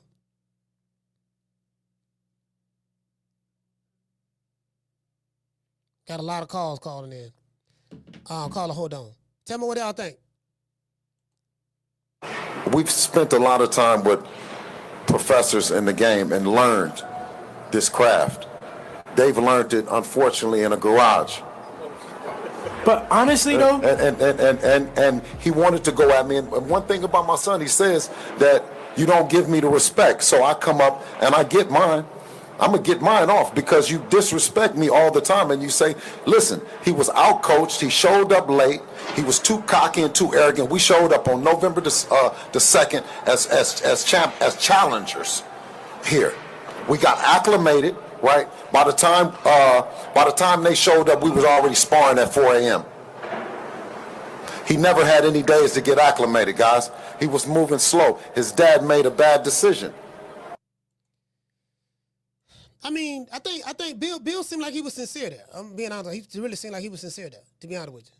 Caller, what's your name? Where you calling from? What up, Coach? Man, it's Richie out of Boca. Richie out of Boca. Talk to me, fam. Just real quick, man. The people that bet on Norman or had Norman, y'all don't gotta apologize for having Norman. You had Norman. It's just that simple. You know what I'm saying? It's not nothing personal. You had Norman and you didn't win. If y'all had the Lakers and Golden State won, y'all not gonna apologize to Golden State. You just didn't have them. You know what I'm saying? Yeah, that's true. That's true. Yeah. You don't gotta apologize, man. It's nothing personal, man. Like you say, these fighters don't know y'all. You know what I'm saying? It's nothing personal. You pick who you pick. You know what I'm saying? But what I gotta ask you, Coach, what's he think of that list now? Remember the Devin Haney hit list? Yeah, but I'm gonna be honest with you. It's a lot I know about that. It's not. I know Bill put a list out, but with Turki Al-Sheikh, you're going to fight the next best guy anyways. Bill Haney then was trying to fight rematch Ryan Garcia, but that fell through. Then they had I think they had Boots' name on the list, but Boots moved up. Then I think they had Shakur name on there, but something happened with that. So Brian Norman was like, I think number 5 or something on the list. From what I'm hearing, just from what I heard, not from Haney or Norman's, from what I heard from the people at Top Rank, that Turki Al-Sheikh is the one that put this fight together, made it happen. They were like, look, this is who you going to fight, because Devin Haney has a three-fight,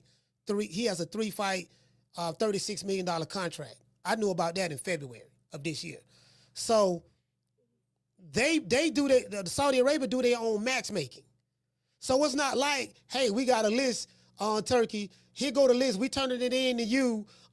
This who we want to fight on the list. It's not. It didn't work that way. That's what I'm saying, and I know that for a fact. But go ahead.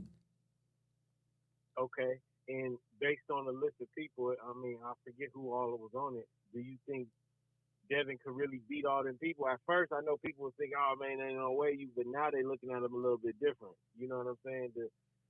Has that changed to you at all, or is it still pretty much, we got to see? Well, I know it always comes down to we got to see. But. Yeah. Well, Devin is going to fight. This is the plan. The plan is Devin Haney and Ryan Garcia fight next year. If Ryan Garcia can beat Mario Barrios, because Ryan Garcia's name was on that list as well. If Ryan Garcia can beat, even before they made a list, they wanted to fight Ryan Garcia. So if Ryan Garcia is victorious against Mario Barrios, then guess what? That's the fight we're going to see next year. I think Dev going to get, I think they owe him like $14 million for his next fight or whatever, because he got 10 for the Jose Ramirez fight, 12 for Norman, and then I think the next going to be 14, so something of that sort. Yeah, 14. So that's the plan. That's if Ryan Garcia can beat Mario Barrios. And Ryan Garcia can't beat Mario Barrios, Devin Haney will probably end up fighting him. So he gonna fight the welterweights. Yeah, the winner of Ryan Garcia, Mario Barrios. That's who he wants. That's who he really wants. Okay. All right, man. That's my call, Coach. All right, shout out to Richie. Salute, fam. Yeah, he want that. Yeah, he want that. He want that. Again, because it's a unification match. That's, and then Devin Haney is a legacy fighter and he's getting the money, so it's a unification match. If I can get one of those guys, then you get what I'm saying? This unification is going to add this legacy, 3-division world champion, 2-division unified champion, this and that. So that's how they're going to do it. Shout out to Miss Felicia Williams. Dropping that $2 super chat. He said the Normans fucked around and found out. Yeah, they did. They did. Those are the facts. Down from the bar, there's a platform stage. People pimping, sharp as razor blades. Sorry about that. That was loud. I didn't know I had it up that loud. My bad. Sorry about that. Phone lines is on fire, bro. Phone lines is hot today. Carla, what's your name? Where you calling from? Chris from Philly. Chris from Philly, talk to me. What's up, Coach? I was calling because I wanted to get your opinion on Senior, like with just all his before the fight stuff. You know what I mean? Like, I get having the utmost confidence in your son and everything, but I wonder if at all he feel like he did his son a disservice with not being, because from my view, like, he might have been 90% focused, but I feel like he wasn't 100% focused on making sure Junior was 100% ready for the fight. You know what I mean? Like, I feel like you can still do your usual training and everything like that, which you're accustomed to, but for the next level of fight that Devin Haney really was for him, I feel like that Senior wasn't 100% focused. And it really stuck out to me at the press conference when he said he beat Bill Haney in the media. I've never heard a coach look at anything like that when it comes to, getting prepared for a fight. I mean, the promoters, that's their job, is to promote and fight and everything. And I get Senior doing, part of the promotion, helping build the fight up and stuff like that. And Bill does it to a certain extent as well. I just don't think Bill is a great coach. Yeah, I mean, like Bill not a great coach in my opinion, but Devin is a great fighter. And Bill had the conglomerate of people around him that helps with Devin. the Normers don't necessarily have that. So what's your view? Like, do you think that Senior was 100% locked in as he should have been? I'm gonna be honest with you, fam. It's a lot that I can want to say about that situation. You know, because when you're dealing with a father-son dynamic in boxing, it's very, very touchy. It's a lot of stuff that that I've been hearing from Top Rank, you know, as it relates to Norman Sr. and stuff like that. Norman Sr. is who he is. He's very stubborn. He said that on this show. He's very pig-headed. He said that on this show. He said that people been telling me that, you know, I'm arrogant, and something he was saying. It was something he said on the show before and stuff like that. So, I mean, that's real touchy. That's real touchy. You know, do I think he was all the way focused? You know, I would say this. If it was a question that I would ask him when I talked to him, if you had a chance to do it all over again, what would you do differently? You know, I would say this. So I would say this. You know, the day of the fight, because I think we were doing the show, and the day of the fight, people was telling me that Brian Norman Sr. was on Mill City the day of the fight. No, he definitely was. He was. You know, so this is before, I think the fight card started, or before the fight card started. He was on Mill City the day of the fight, which shocked the hell out of me. People in the chat told me. And then after the fight, when David Benavidez was still fighting, you know, Brian Norman was on Mill City. And how I know, because people were telling me in the chat, and I pulled it up. So, I mean, I think it's a level of truth to that. He probably wasn't. I think he probably got caught up in a whole lot of other shit and maybe he got distracted and lost focus. I don't know. He probably won't admit that. Because Brian Norman is a very powerful person, and you know, he's a very powerful person. He probably won't admit that, but yeah, I would say that. Yeah, no, I could dig it. Yeah, that's all I was calling. I just wanted to get your opinion on that, Coach. Appreciate the call. All right, salute, fam.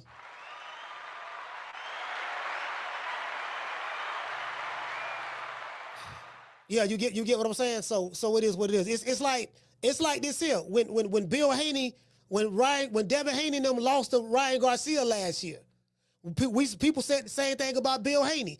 Bill was doing a whole lot of talking last year, and you know, this one Devin Haney say I'm a A+ fighter, and Ryan Garcia is a C+ fighter, and y'all finna find out. And Bill talked all the way up to the fight. Now, he wasn't on nobody podcast the day of the fight, but he's talked all the way up the week of the fight, going off, right? So Bill learned from that. Bill Haney learned from that in this fight. In this fight, I forgot what he was saying about the Jose Ramirez, but in this fight, he learned from that. This fight, he was like, you know what? I'm finna take a back seat, shut my goddamn mouth, and we finna go in the lab. And then he was, you know, he stuck his head out every now and then, and you know, Norman ran him off the block and stuff like that. But Bill learned from his mistakes in the past. He learned from that. And a real man learns from his mistakes. A real man, you gotta, at some point in time, you have to look yourself in the mirror and be honest with yourself. This ain't no ego shit. You can be egotistical to me. I can be egotistical to you. But when you look at yourself in the mirror in your house, you know what you're looking at. You know what you're dealing with. At some point in time, you have to be honest with yourself. You got to put your ego aside to be honest with yourself. Do you get what I'm saying? Very few people can do that. That's very hard for people to do. You get what I'm saying? So it is what it is.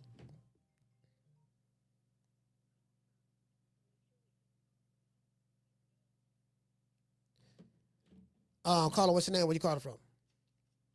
Hey, Coach. It's Felicia Williams from St. Louis. Felicia, talk to me. Okay, here we go. First of all, it was a excellent fight card. Shout out to all the winners and shout out to all the losers. Shout out to you too, Coach, and the chat. What I want to say, I think Norman messed up. I think he focused too much on other stuff besides the actual task at hand. I think they underestimated Devin. Yeah. And he let Bill get up under his skin, and it became too personal, more so than keeping it on boxing. I also feel, you know, he was when he wasn't hearing from Bill, he should have known Bill was cooking something. When Bill ain't around, he cooking something, or either he was locked up because he 50 and 0. But I'm just saying. Yeah, 50 and 0 in the street. It's like a 2-year-old. When you don't hear stuff from your 2-year-old in the room too long and they too quiet, they into something. To where he wasn't focused. Yeah. And for him to be a boxer and for him to know that this was the most important fight of his son's career, they underestimated them. They overestimated themselves. They wasn't prepared. And he dropped the ball on this one. But shout out to Brian Norman Jr. I think he'll recover. They'll go back, look at, the mistakes they made, just like Bill did. Bill done made some mistakes. He had to go back and perfect it, get it together, come back, do it again, But shout out to everybody on that card. Shout out to the Normans and, Devin and Benavidez, everybody. It was an excellent night for boxing. So shout out to you, Coach, and take care. Shout out to Felicia. St. Louis, stand up. I appreciate you. Shout out to Felicia, man. Yeah, see, let me tell you something. I'm gonna tell y'all when I became a better man myself, right?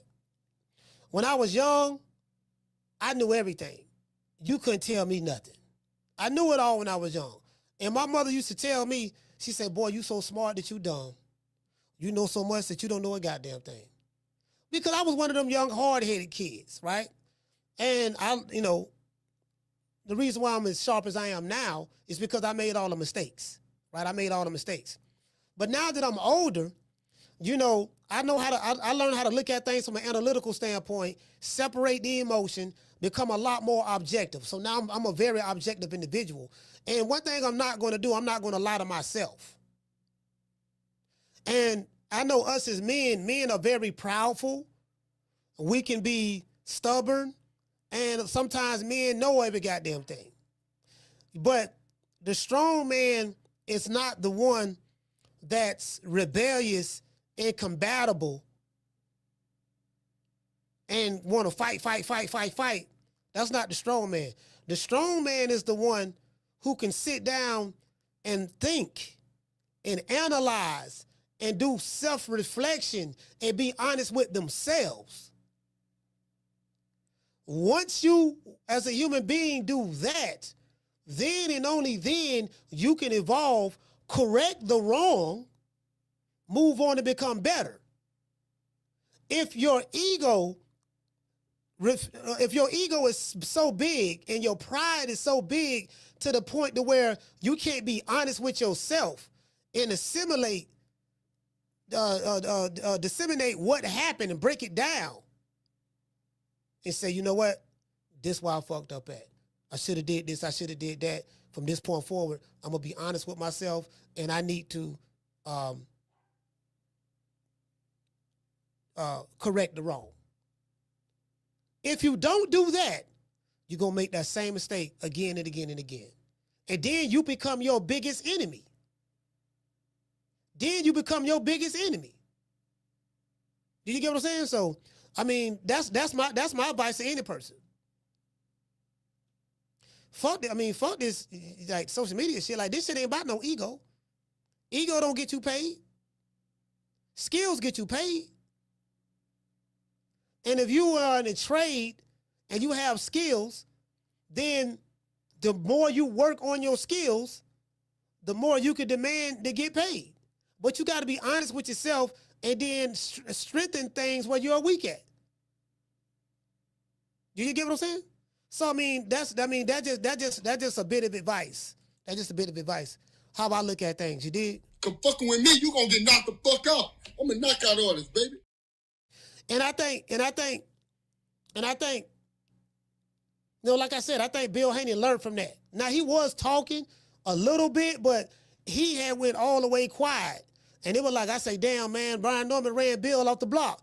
And I'm talking to Bill. Bill hit me up, like, every now and then. No, man, man, I'm in the lab, man. I'm in the lab. We working, man. We working. We getting it in. Then he came on the show a couple of times, like, no, I'm getting it in. I'm working, man. We got a hell of a task in front of us. Don't Brian Norman Jr., he got the left hook from hell. Didn't y'all say we can't defend the left hook? He said, well, man, we working. You see, y'all ain't know that, I was talking to Bill off the show. Not every day, but y'all ain't know that because I ain't revealed that.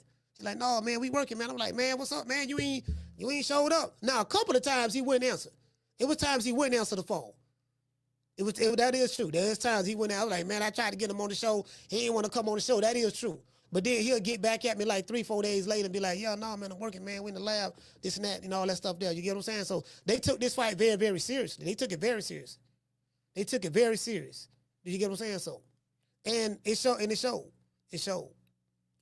It really did. So, preparation makes for readiness. So, as I said before, Brian Norman Jr., he lost, but he can bounce back. It's only one loss.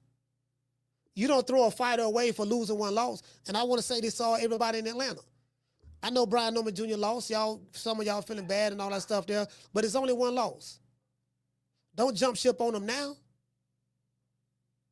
You're a Devin Haney fan, don't jump ship on him. If you're a Shakur Stevenson fan or a Tank Davis fan, don't jump ship on your fighter. If he's your fighter, ride with him through the highs and lows. If that's really your fighter. If you really like the way some of you niggas online be used to threaten me about your favorite fighter or getting your bussy all moist about your favorite fighter. Okay, then hanging there with him when things ain't going so well. Because if you jump ship on him, then you never really was a fan of his. Your fanship was conditional. It was conditional based on whether he keep winning or not. Do you get what I'm saying? So you got to be, as a fan, you got to be honest with yourself too. If you're a fan, what you're a fan of him for? Are you really a fan? Or are you a fair weather fan? And in boxing, that's the name of the game. The name of the game is a lot of fair weather stuff going on, and that's fine. It is what it is. But again, like me, I don't take this shit personal. Shit. Like after the day, guess what? We're gonna do another show, and then another show, and another show. January next year, we've been doing this shit 5 years. Sitting right here in this chair, turning that camera on, going live. 5 years. I don't see the highs and the lows. I don't see the Colts. I don't see the rabid fan bases. I have a master's degree when it comes to this shit. At this point, you get what I'm saying? I know what push the algorithms. I know what thumbnails resonate. I know what keywords that the community gonna bite on. I know all that. I don't study it. I don't do my homework. You get what I'm saying? So it is what it is. So that's all it is. Shout out to Jamie. What's going on, fam? Jamie, what the lick read? CJ from the 504, salute. That's Jamie right there. Shout out to Jamie. Willie, what did say, fam? He said, yes, sir. Ride or die. I was on with the San Diego Chargers. I haven't watched the NFL game since they left. No. Nigga, man.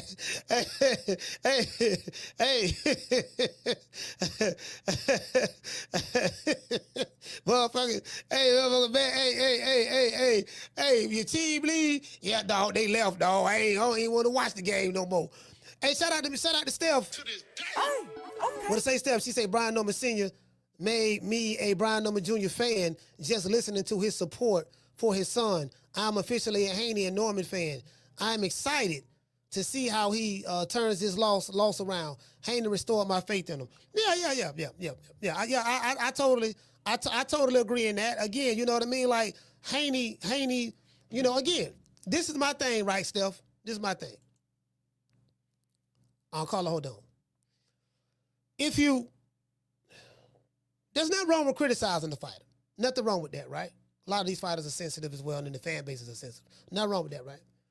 But then, if the fighter makes the corrections, then that lets me know that the Haney's done some deep soul searching. Look, man, this is what we got to clean up. Hell, even Bill. Like, I like Bill. Bill funny than the mug. The man funny as hell. The man is a genius. know what I mean? Man, like literally is a genius. You know what I mean? Like, is he a bullshit artist? Yes, he is a bullshit artist. Absolutely, he's a bullshitter. That is true. But as Bill told me, I'm in the Devin Haney business, and as long as nothing messes up the Devin Haney business, I don't care nothing about nothing else. It ain't never personal with me. That's what Bill told me. It ain't never personal with me. All I care about is the bag. As long as you ain't messing up the bag for the Devin Haney. My job is to get my son the highest payday, put him in the best position to win, surround him with the best team in order to get the job done. That's my job. Bill does a great job at that. Whether you like him or not, he does a great job at that. There's a lot you can learn from a Bill Haney, literally. You know what I mean? Even if you don't like him, there's a lot you can learn from him. You know, so I talk to him a lot off air. You know, because all conversations are not online, so everybody can hear. You get what I'm saying? But nah, you can learn a lot from him for real. That motherfucker Bill smart than the motherfucker for real, bro. Like, you know, like for me to say that, to get my respect on that, nah, he's sharp. He real sharp. Now, is he a bullshitter? Yes. Do he be popping that flam, popping that weed? Yes, absolutely. But that's a part of what makes Bill Haney. The good, the bad, and the ugly. He's real smooth, I'm telling you. Caller, what's your name? Where you calling from? Hey, this Coach Eddie from the ATL, man, representing the ATL. What's happening, Coach? Coach Eddie, talk to me. What's going on, brother? I just want to say my general feeling. First of all, shout out to Debo Dale. I always been a fan. I just picked the side for this fight. Y'all know, I already know I rock with Debo Dale. Second of all, shout out to the Normans. You know, I was disappointed. I ain't even gonna lie, man. I felt like the Falcons, when they went to the Super Bowl and lost, man, I had that type of feeling. You know, when I seen the final outcome of the fight, I feel like even though if you listen to Bill Haney, I pay attention to what people say. Mm. And Bill is saying that the reason why Brian lost is because of Norman Senior, which me, what he said seems like that Brian Norman actually could have won if he would have been better prepared, because it was a winnable fight. Yeah. That's why I was so disappointed. It was a winnable fight. And Bill Haney, by his own admission, is saying your son lost because you were not prepared. Yeah. The opposite of that, meaning if you were prepared, you probably could have won this fight. Yeah. You know, I don't know if people are really picking that up on what he said. Because, so at the end of the day, man, hey, Haney did his thing. Shout out to him. He did everything he said he was going to do. The kid looked ready. He looked phenomenal. Brian Norman Jr., Senior, y'all keep y'all head up, man. Just get back to the drawing board. You know what I'm saying? Do what you need to do. You know, make the adjustments. You know what I'm saying? And, let's get back at it, man. Because they're gonna be all right. You're a young kid. We still got to keep this ball rolling, man. You know what I'm saying? And you know what? That's all I wanted, man. What I'm happy about is I'm happy that he got his highest payday, man. I'm hearing he got $4 million in this fight. That's the most money he's ever made. You know, that's life-changing money. And then, you know, he became a champion. Like, you know, he became a champion, and he lost to a hell of a fight in Devin Haney. There's no shame in losing to Devin Haney. No shame in that. Like, that dude is a generational talent. Right. I think we all have to acknowledge that now, whether we, you know, everybody may not like his style, how he goes about doing it. But guess what? The opponent that Devin Haney fights, it's his job to disrupt that. You know what I mean? Like, Devin Haney gonna fight the way he gonna fight. And like Bill Haney told me, Bill say, well, he had 36 minutes to solve the puzzle. So I know what you're saying. I know what you're saying about the Jose Ramirez fight. You said Devin was running. I said, Bill, yes, sir, he was running. He said, well, he had 36 minutes in order to stop Devin from running, if that's what you say, right? He displayed the sweet science. I was like, nah, Bill, I ran track. I know when a nigga running. And I told that in the interview. So, you know, I was straight with him, though. I was straight with him. I told him the truth. I'm not, you know, now if I was a Bill Haney ass kisser, like a lot of these niggas online is, if I was a Bill Haney ass kisser, then I would have told him what he wanted to hear. I'm not going to tell a guy what he want to hear. I'm all right with you. We good, but I'm going to tell you the truth. You get what I'm saying? And that's why Bill liked me. He told me that. He said the reason why I rock with you is because no matter what, you gonna tell it how you see it, and I fuss with your coach and all that stuff there. So I'm just sharing that with you. You know. I was shout out to Coach Eddie, man. That's my last point. All right, salute, I appreciate you. Yeah.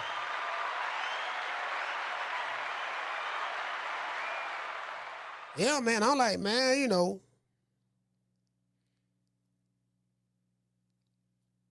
Hold on. Dang, somebody call. Whoever call back. I was trying to switch over now to this call. You get what I'm saying? Yeah, you get what I'm saying? So, you know, it is what it is, fam. You know, like, hold on, I'm finna read the super chat. Caller, hold on. Shout out to Jankies. Hey, okay. Dropping that $2 super chat. He said, my son cried when Norman lost. He 10 years old. Oh, man. Damn, dog. He cried? Oh, man. Hey, man, he 10, man. I know how it is, dog. I know how it is. He 10. Ain't nothing wrong with it. Hey, shout out to Jankies. Hey, okay. He said, my son a champion, too. He was hurt. I still got picks. Okay. All right.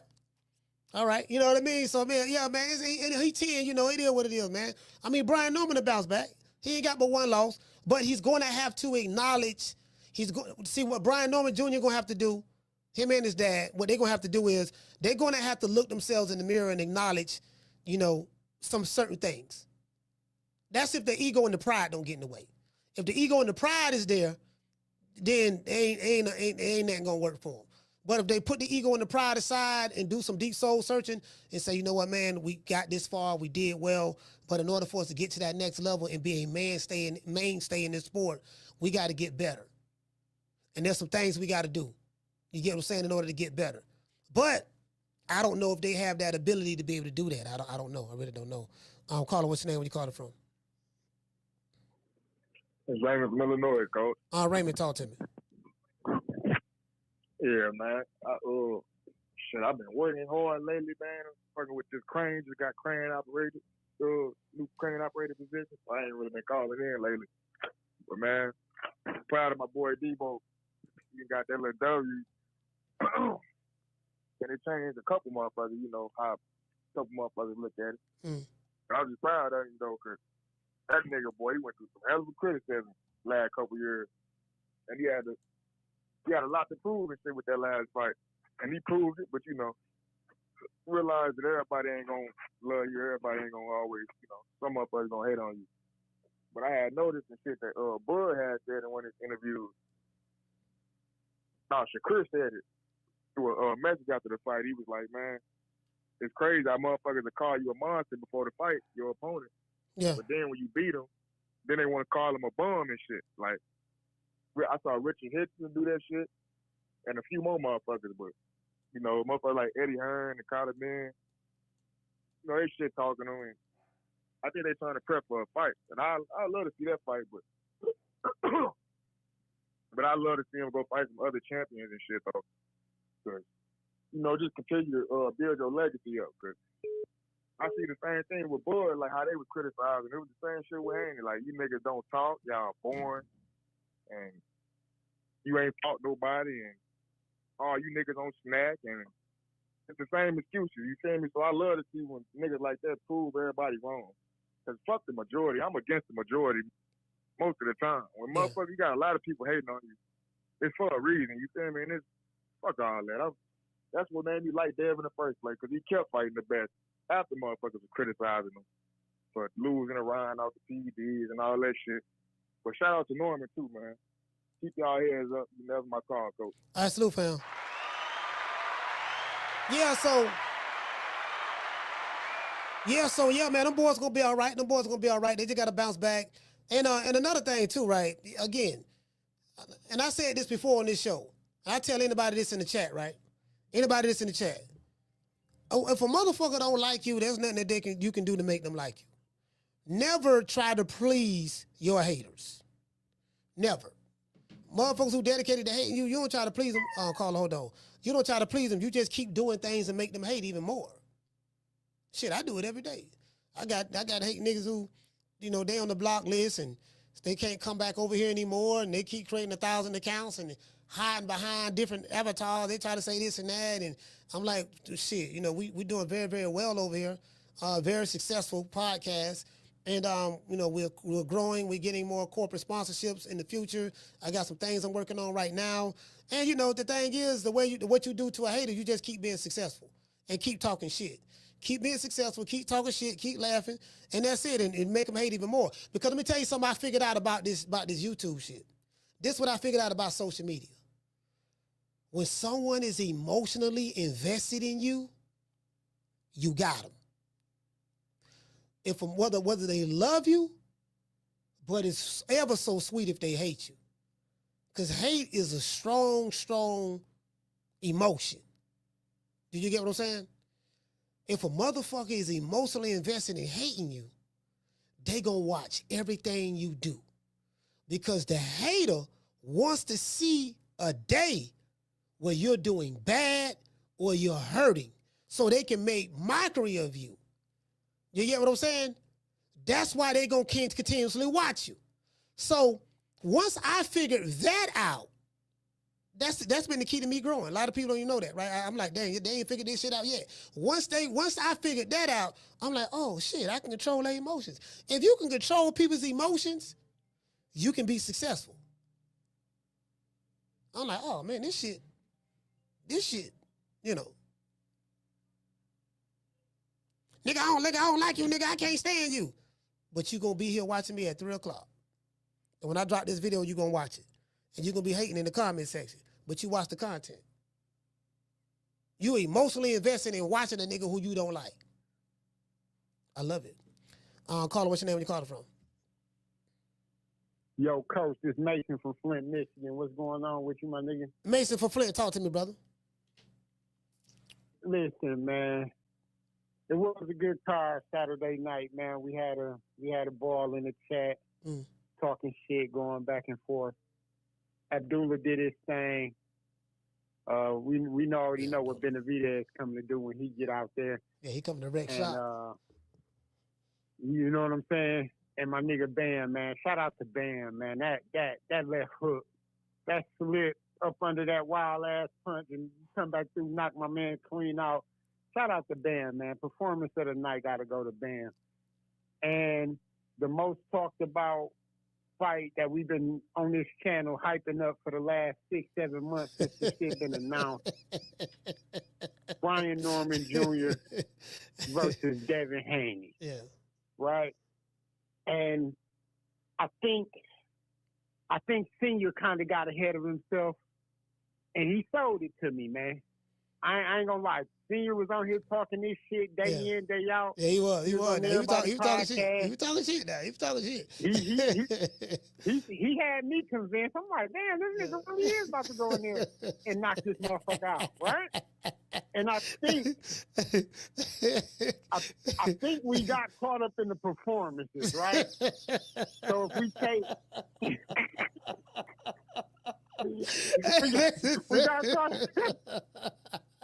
we got caught up on the performances, Coach. I'm telling you. Listen, if we take the last 3 Devin fights, right, with Loma, and then the Ryan Garcia shit, and then the Jose Ramirez shit, we like, oh man, this kid might be Kenny. This kid might be a shot fighter. This kid might not have it no more. Yeah. Right? And then we take Norman Jr. last 3 fights. Yeah. The Santillian fight, the Quavaz fight, the Jin Sasaki shit. It's like, oh my God, this kid's a killer. He's just fucking knocking everybody out. And what we saw Saturday night was not what we was expecting. Yeah. And like you said, nigga, was almost Debo Devin too. The only thing, you know. And shout out to Debo, man. Hey, shout Mason, out to Debo. That nigga still boring as fuck. Bro, listen, bro, if Devin would have stopped Brian Norman Jr., bro, my jawbone would have. I'd be like, bro, when he dropped him, I was like, and then when he got back up, Dev went at him and tried to stop him. And I was like, damn, but if Norman wasn't responding, he was kind of like holding on a little bit and grabbing and trying to, you get what I'm saying? I was like, God damn, he finna stop him. I was like, oh shit. I'm sitting there laughing and shit. Debo Devin 5 and all that stuff there. And man, it was almost Debo Devin 2 for real. Yeah. For real. Yeah. And if Devin can just learn how to channel, you know, just up his aggression, right? Yeah. And really like step on the gas and believe in himself a little bit more, he can really start stopping niggas out here. I mean, he looked at a little bit He looked a little stronger at 47. The clinching, the way he was, breaking out of that clinch with Brian Norman and out muscling Norman. Man, I ain't seen none of this shit coming. I gotta be honest, Coach. I watch boxing a lot. I did not see any of this shit coming. So I'm gonna eat my crow. I'm gonna eat my humble pie. Shout out to that nigga Debo there. Man, Debo, man. Hey, man, I got it. Hey, that shit's still boring to me, but hey, I gotta get a nigga his respect. And that's my call, Coach. I appreciate you, my nigga. Hey, man, shout out to Mason, man. Flint, stand up. Yeah, man. I'm gonna just tuck my chain, Fuck it. I'm not even gonna wear no jewelry around Debo. I'm like, yeah, man, nigga, yeah, man, shit. Hey, shout out to the Ham. Hey, okay. Dropping that quarter over. Bam, dub on your boy. Hey, Super chat received. Playtime's over, boy. He said, great show, Coach. He said, we'll see how much love Brian Norman Jr. get Norman have for boxing. He's still a junkyard dog for me. Yeah, no, he's a junkyard dog for real. He's an old school 1972 deuce and a quarter, and the Maserati and the Lamborghini and the Bentley on one. You know what I mean? So yeah, man, all that. Yeah, he did that. He said he's still a junkyard dog to me. He said Devin proved that he's a cerebral dog himself. And yes, and see, that's the thing, right? See the perception with Devin Haney, like I said, he the suburban kid, and then he's soft, all that stuff there. But I'm like, he's a suburban kid, but he's not soft. Oh, this is telemark. Like, bro, I got these robocalls that be calling me all the time from a 754 number, bro. I don't block it say telemarketer right here. I don't block 35 of these 754 numbers, bro, and they keep calling. Different bro, like damn, dog. Like, this shit crazy, fam. Anyways, yeah, so yeah, man. Anyway, look here, man. Hey, look here, man. I'm gonna tuck my chain. I'm Debo. Who? Debo. What's up, y'all? What's up, Red? What you got on my 40, homie? Every time I see that nigga Debo pulled up on his bike, doing it. What's up, y'all? What's up, Norman? What you got on my legacy, homie? Nothing. Lying, you got something. Let me get that belt. What belt? Let me get that belt. What belt? That belt. Listen, you gonna have to knock me out to get this belt. Okay, bam. God damn, the second round, the second round, because I was like, bro, Norman I was shocked. I'm like, God damn, he don't drop them. Bro, I ain't gonna say a lie to you, boy. Go back and look at the fight part just when the Haney fight started, Haney and Norman fight started. Bro, I had such a shocked look on my face. Bro, I thought he was gonna stop him for real, bro. Bro, it looked like he was gonna stop him. It looked like, but I swear for God, dog, go back and look at that second round. Bro, it looked like he was going to stop, bro, fam. Listen, if he would have stopped him, yeah, we got to test that nigga, dog. Where he got that strength from? Hold on, wait a minute now. Where he got, bro, dog, my nigga, we got to tell you. Hold on, they said, I would have been looking crazy at the sniggity snack. They did say he on that sniggity snack there. Damn, that sniggity snack did that. Nigga, I would have been like, hey, nighty chick, bro, if he would have stopped Brian Norman, oh my God. True. Oh, that, whoo, Lord have mercy. Caller, what's your name? You calling from? What up, Coach? It's Damon from Detroit again. Damon, talk to me, brother. Man, I forgot to ask you about, man. So, they have pulled out them tools that Bill was talking about. What I had a question for you was, which bag was it out of? Which sugar made shooter, or which bag did it come out of? Well, that bag right there, it wasn't. It was kind of like it was. I want to say it was more. I want to say Money Mayweather like. It wasn't Sugar Shane. We didn't see we saw a little. We saw a little Sugar, And we saw a little Mike McCallum. He didn't show much. He just showed a little because he was fighting good on the inside. And, Norman was clinching him in this fight. Devin Haney was clinching too, but Norman was clinching. But when Norman was clinching, Dale was hitting him behind the head, hitting him on the jaw, hitting him to the body. So we saw a little bit of, I want to say a little bit of zab. It was a little bit of zab on this. A little bit of zab. No Mike McCallum, no Sugar Shane, but it was a little bit of zab sprinkled with about 10% of Money Made. Zab mixed with a little 10% of Money Made. That we saw. Okay. So, and then what I was thinking, Bill was really, he kind of put Brian Norman on the spot, but he was giving him some game. Mm. You know what I'm saying, with the comparison of the training in the garage. Like, you gotta step your game up when on this level. So I get what Bill Haney was telling him. Yeah. But I ain't gonna lie to you, Coach. The other fight that shocked me was the Abdullah Mason fight. That shit had me on my toes. I ain't gonna lie. Bro, that fight scared the shit out of me. I'm glad he pulled it out, but that boy got hit so much. Man, what was my man Sam Noakes? Man, shit, Coach, shit. Yeah. Ooh, that boy better work on defense. Yeah, he got to work on the defense. He got to work on the defense bad. That's going to be something that they're going to have to be honest with themselves about as well. Look, man, he got to work on his defense. Yeah. And this is nothing that just happened in this fight. Like, there are several fights that we can look at where we can see, Mason got defensive issues that he's going to have to work on. There's multiple fights that, you know what I mean? And again, I love the Mason, man. Love his dad. Love that young man. Love his whole family. But, again, it's a touchy subject because, you're dealing with fathers and boxers and stuff like that. And I'm telling you that's a slippery slope because a lot of these fathers, they are so emotional and they are so pig-headed and stubborn because they have been successful in doing it their way for so long.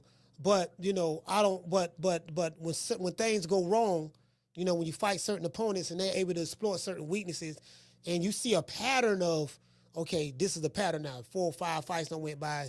The defensively, it's the same issue. So it's going to have to be something that you're going to have to work on because when you fight those other top guys, that's going to bring it like a Sam Noakes. It might be some issues. So, but I appreciate you, Damien, man. Salute, fam.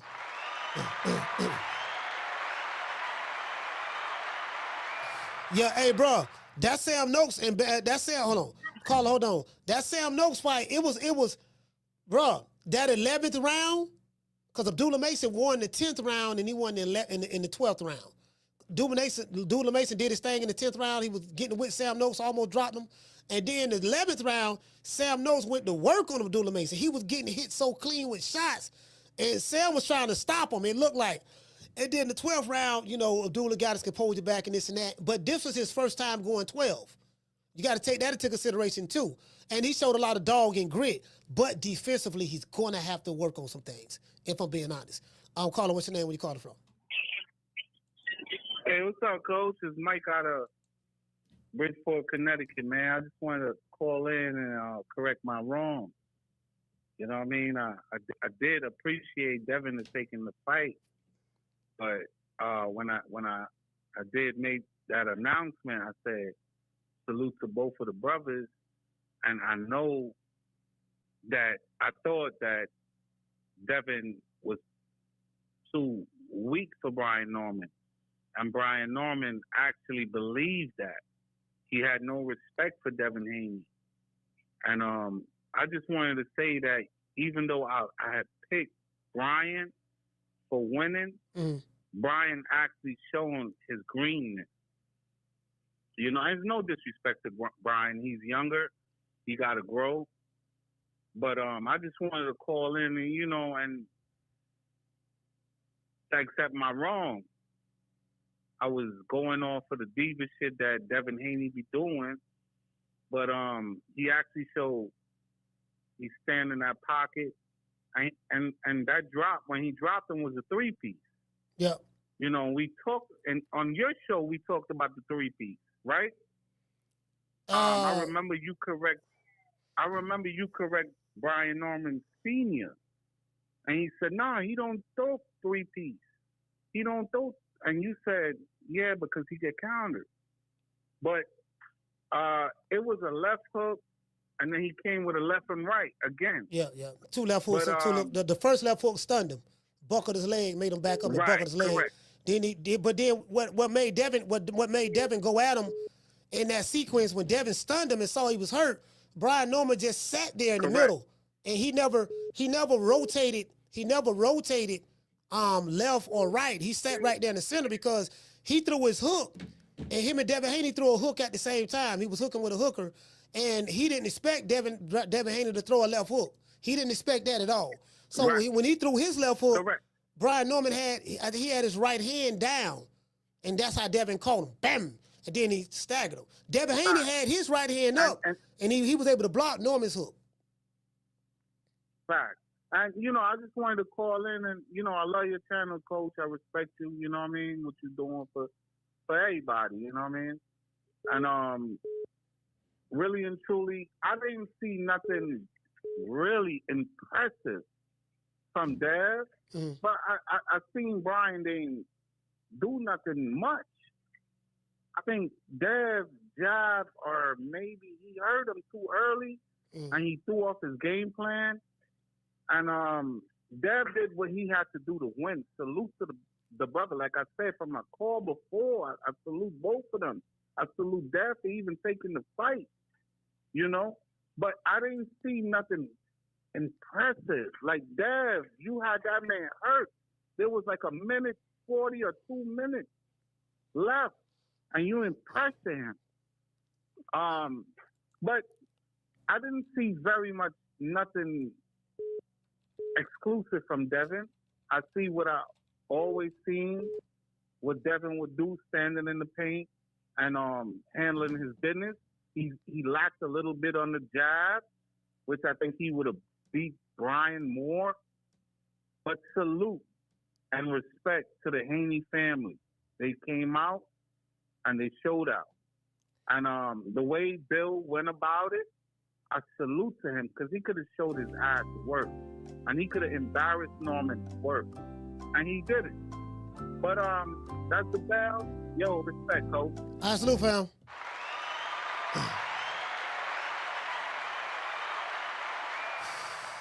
Listen, it go back to what I said. I mean, I don't know what Bill gonna do later on. Maybe he may pop his stuff or whatever the case may be. But I mean, Bill does a lot of trolling himself. He trolls a lot, talk a lot of shit. That's what he do. That's what I like about him. He talk a lot of shit. What I like about the Normans as well. Brian Norman Sr., he talk a lot of shit. The man funny is all outdoors. I think that the game needs them, because these boxing dads. I think Norman and Bill. I like what they bring. I like what they bring to the table. I really do. You know what I mean? So, but as I said before, caller, hold on. It's not personal with Bill. I'm telling y'all. It's personal with people who don't like Bill Haney, but with Bill Haney, it ain't personal. I talked to this dude, I'm telling you. People who don't like Bill is personal with him, whether it's whoever it may be, right? But with Bill, it's not personal. The only thing he give a damn about is money. Making enough money for Team Haney. That's all he care about. He gonna do whatever it take to make sure Devin Haney is in the best position possible to win. No matter what that is, he gonna do it. You get what I'm saying? And the theatrics that y'all see online is nothing more than that, theatrics. Is he a bullshit artist? Absolutely. Bill Haney is whatever you say he is. You say he a pimp, that's true. Oh, he a bullshit artist, that's true. I don't like the nigga. The nigga got these YouTube channels on his payroll. You know what I mean? That's true to a degree. You get what I'm saying? Because some of these niggas, he ain't paying them nothing. They just so happy just because they mesmerized by the celebrity of Bill Haney. When you got a channel or somebody who's mesmerized by your celebrity because they have access to you, you ain't got to pay them nothing. They just gonna do it on GP because they want to just be down with you. Do you get what I'm saying? So all that's true. Is Bill a manipulator? Yes, he's all of that. But guess what? He's smart than the motherfucker, and he don't take nothing personal. I'm telling y'all, he don't. Caller, what's your name? Where you calling from? What up, Coach? This Woody from Brooklyn. Woody from Brooklyn, talk to me. Yeah, man. I was waiting for you to get on. I was like, yo, I got to call Coach, man, and let him know about this marvelous performance by the Dream, a.k.a. Debo. You heard? Now, so with the whole thing, I'm not sure if you know, but I'm a Devin Haney fan, right? Yeah. And, you know, even myself, I'm going to go on the record. I'm not going to be one of these callers or one of these people that say I knew Dev was going to win and this and that. I was 50-50. I was 50-50, Coach. And I tell you what, right? After the fight, right, the next day I was looking at the face-to-face when he had with B. Norman, right? Mm-hmm. And when Dev said that, when they was arguing, and Dev went on to say, you a bum. Scratch that, you a bum. Right then and there, I should have known Dev was going to wash him. Because there's no way in hell, right? There's no way in hell, right? He held this. You know how that goes. You know how that goes, Coach, right? Yeah. You know, you get mad, somebody do some shit, you be like, fuck that, I'm telling the truth. That was like a tick. Where it was like, it wasn't planned, it just came, that's how he really felt. And I'm just like, you know, like, Dead man, he went out there and put on a phenomenal performance, and, you know, he really earned that name Debo. Because I tell you what, he had that boy Norman eye looking like red. You heard? His eye was looking like red. For real, talk about happy with the headbutt. I don't know all that. I don't know if that was a headbutt. Now I got to go back and look at that. I don't know if that was a headbutt. That looked like where that left foot was hitting at. Yeah, that's what I was thinking. I was like, I got to go check it out. I think it was the 10th, 12th round, he said. But anyway, you know, the sad part about it, Coach, right? This just goes to show, and you always say this, how flip-flop, you know, the fans and, you know, people that dislike boxers, period, they back and forth. Right. Just 2 days ago, they was hating Haney. Now all of a sudden, you know, they the biggest Haney fan and this and that. Man, I'm like, yo, listen, this is, you know, for real, Coach. And I'm a fan of boxing, right? You know, I like Haney, but I just like a good fight, you know. Yeah. And it just makes me feel like, you know, Haney should take on that Monica Debo for real, right? He said, you know, Debo came, gave him the shiner. Now the next fight, go on the bicycle. Get back on the bicycle like Debo. Man. You know what I'm saying? Do what you got to do to win. You know, because it seems like they're going to love you one day. They're going to hate you. They're not going to respect you. It's like, I don't know what fans want, you know, and it's just, you know, I'm just glad he got that win and, you know, did what he said he was going to do. So, you know, that's all I got for you, Coach, man. Shout out, man. Sorry about that. I appreciate your channel and, you know, keep doing your thing. All right, shout out to Woody, man. Brooklyn, stand up. That was the last call. I'm gonna say this. As I said before, right? I listened to the post-fight press conference. I look at body language very well. And Bill Haney does a lot of psychological games. Once he find out that there's a fight, once he find out that they have a fight set up, who they gonna fight, Bill is gonna try to find every edge or advantage that he can. I'm finna tell you what Bill Haney does. Caller, hold on, you the last call. Bill Haney will, okay, we finna fight the Normans. I'm telling y'all, I know what he did. I know exactly what he did. I have a strong idea. Bill gonna find out where they training at. Everybody does that. Where he training at. Who his sparring partners are. You know, because Brian Norman Sr. was saying, yeah, man, we had a sparring partner. Bill was trying to steal our sparring partner and all that stuff there because Bill found out they was going to spar a certain fighter, so he tried to offer that fighter more money to take that option away from the Normans. Did you get what I'm saying? Bill would do that. Okay, there's some key motherfuckers that he gonna bring in that they know that can help him get ready for Dev. Okay, I don't like that motherfucker there. That might be some good work for him. Let me see, can I snatch that dude and remove him from the table? Bill gonna do all of that. That's the game. That's the game. And Bill and them have enough money and power in the sport to be able to make certain things happen within his reach. So that's what Bill does. Bill is like he's going to do what they call it, the logistics.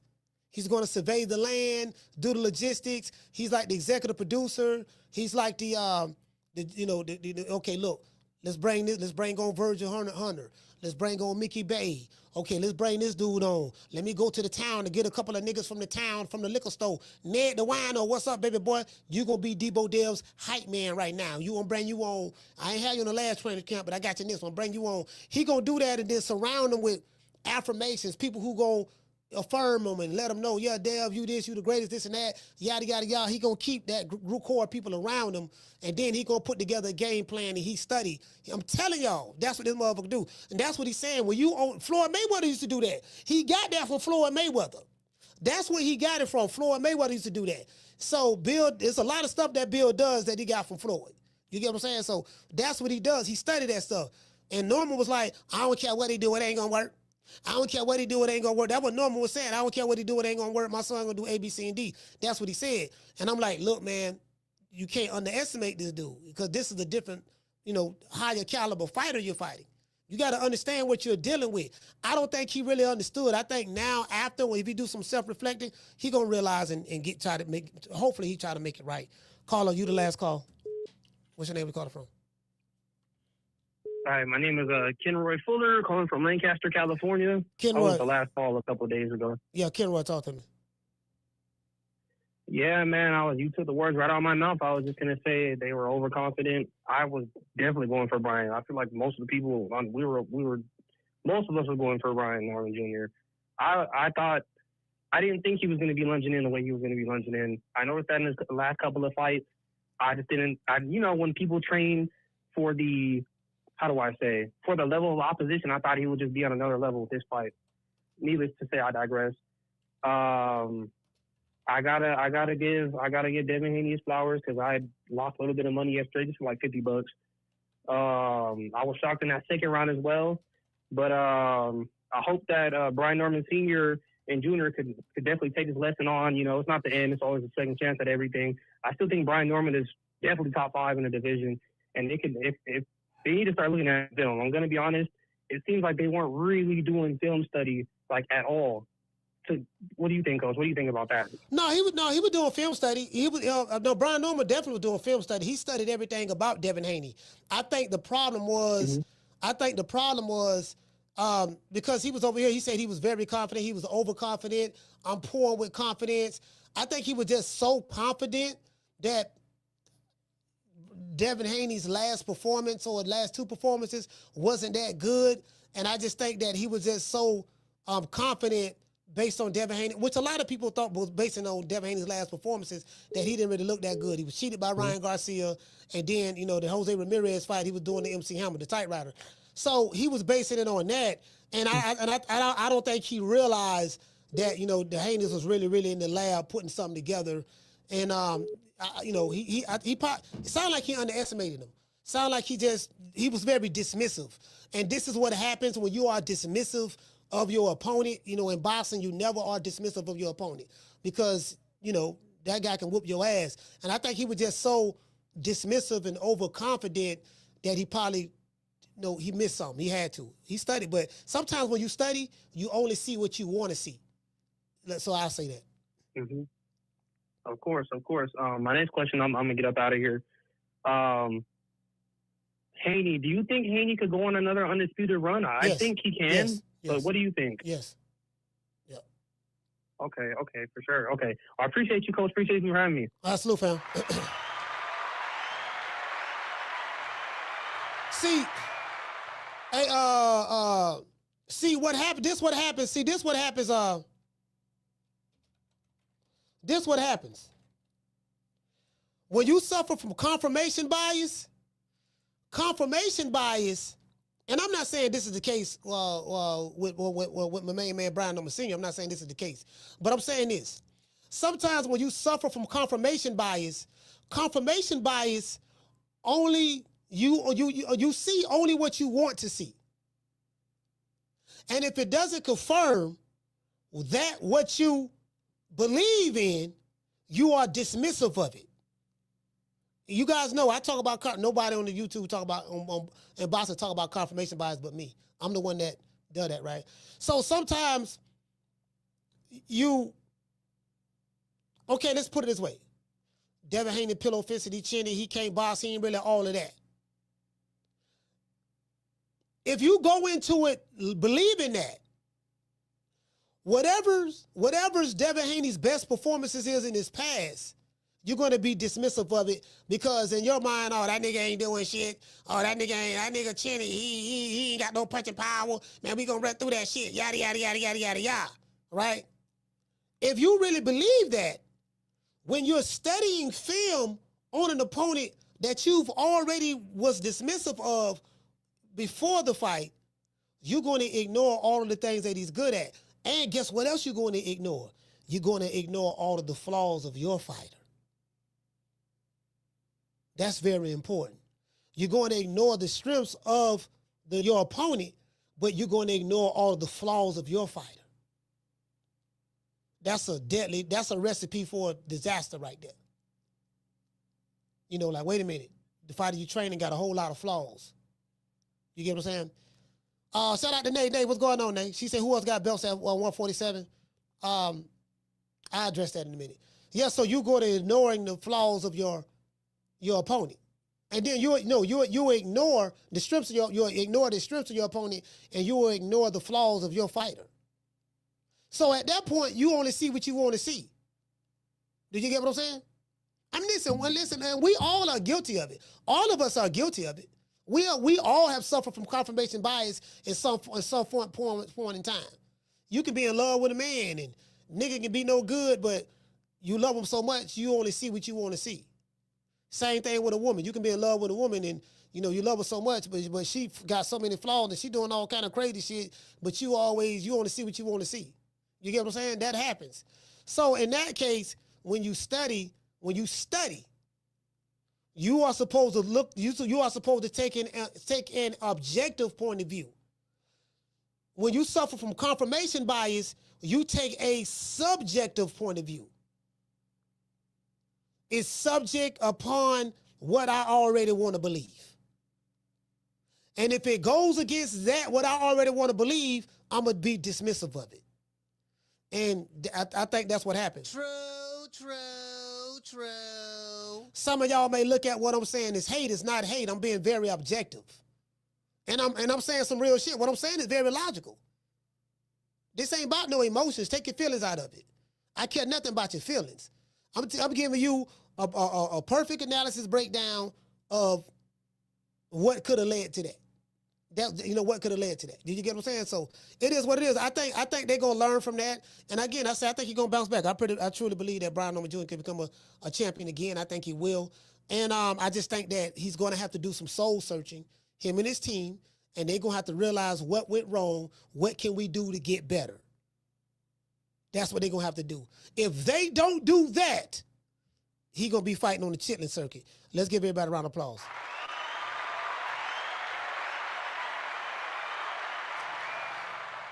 Man, shout out to my sister, Miss Black Panther. If they don't do that, he's gonna be back on the chitlin circuit.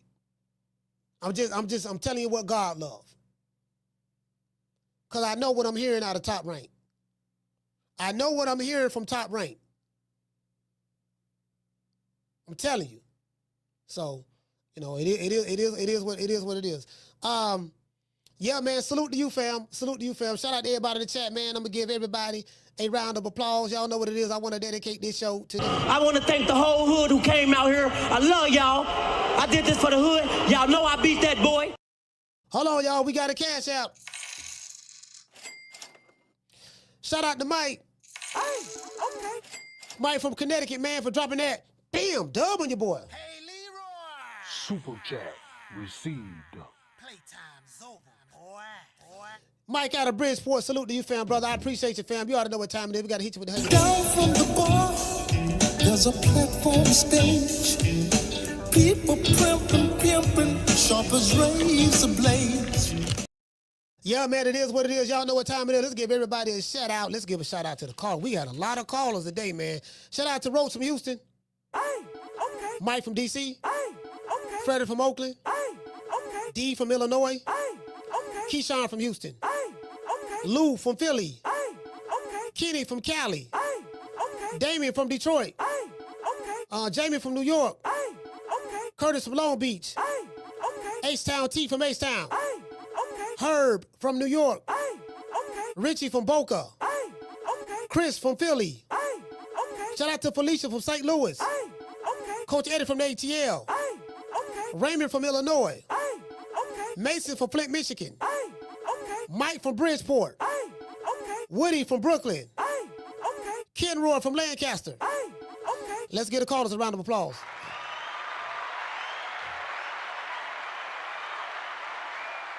Yeah, man, let's give everybody in the chat a shout out. Shout out to that 90s chick. Some in November. Shout out to Mika Lovem. Shout out to Nate the Great. Willie Sumlin. Shout out to Bless 365.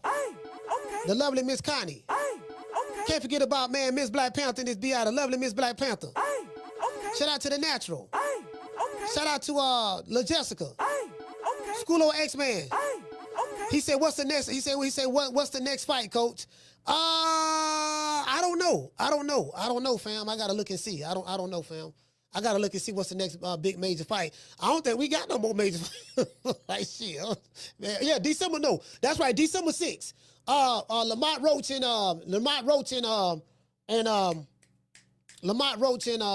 Eastside Pitbull Cruz, yeah. Shout out to Chris Legg. Shout out to Drew Hines. Cool Boy Curry, salute, fam. Shaw Cool Hands. Green Eyes P. Tony Montana. Schoolo X-Man. Big John Doe, what up, Doe? Cole in this BI. Let's see, we got Chris Legg in here. We have, damn it, Coach Ron. You know what I mean? Again, like I say, this is hard, man. Like, you know, boxing, you got a lot of ego and pride and and stubbornness and pig-headedness, and you know, when someone is prideful, ego, pig-headed, and stubborn, there's really no reason with an individual like that. You gotta, you know what I mean? They, you know, they see things the way they see things, and that's that. You get what I'm saying? So it is what it is. But you know, you can be here today and fighting that Paul's Liquor Store tomorrow. If you live in the city of Tampa and you from the hood, you know where Paul's Liquor Store at. If you watch my movie Whole Problems, I dropped a little short mini film called Whole Problems. I got jacked up by the police, you know, in front at the liquor store. That liquor store is Paul's Liquor Store in the hood where we shot that at. Goddamn it, you listen, you can go from fighting in Saudi Arabia to fighting at the liquor store. For real. Yeah. You know what my mama told me? She said it can go from sugar to shit real quick. It can go from sugar to shit real quick. You get what I'm saying? So be mindful of that. You got to be mindful. Shout out to Soda Pop. Dropping that quarter of a dub. He say, coach. That's for keeping it real. Bay Area, man. Shout out to the town, man. Shout out to the town. Salute to you, fam. Listen, man, we're going to give everybody a shout out right after these messages.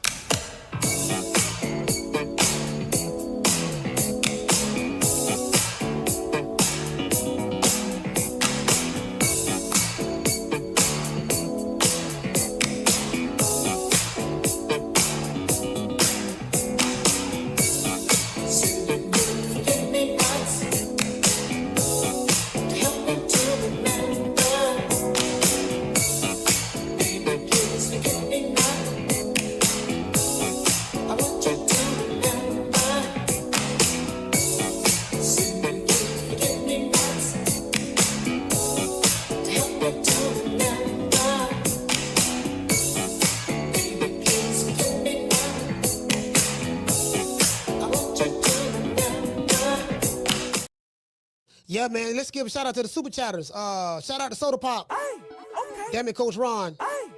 The one, Mr. Ham. Shout out to Jankies. Miss Felicia Williams. Shout out to D-Lo. Shout out to Jay Cooper. Let's see. Shout out to Alico. No Cable TV.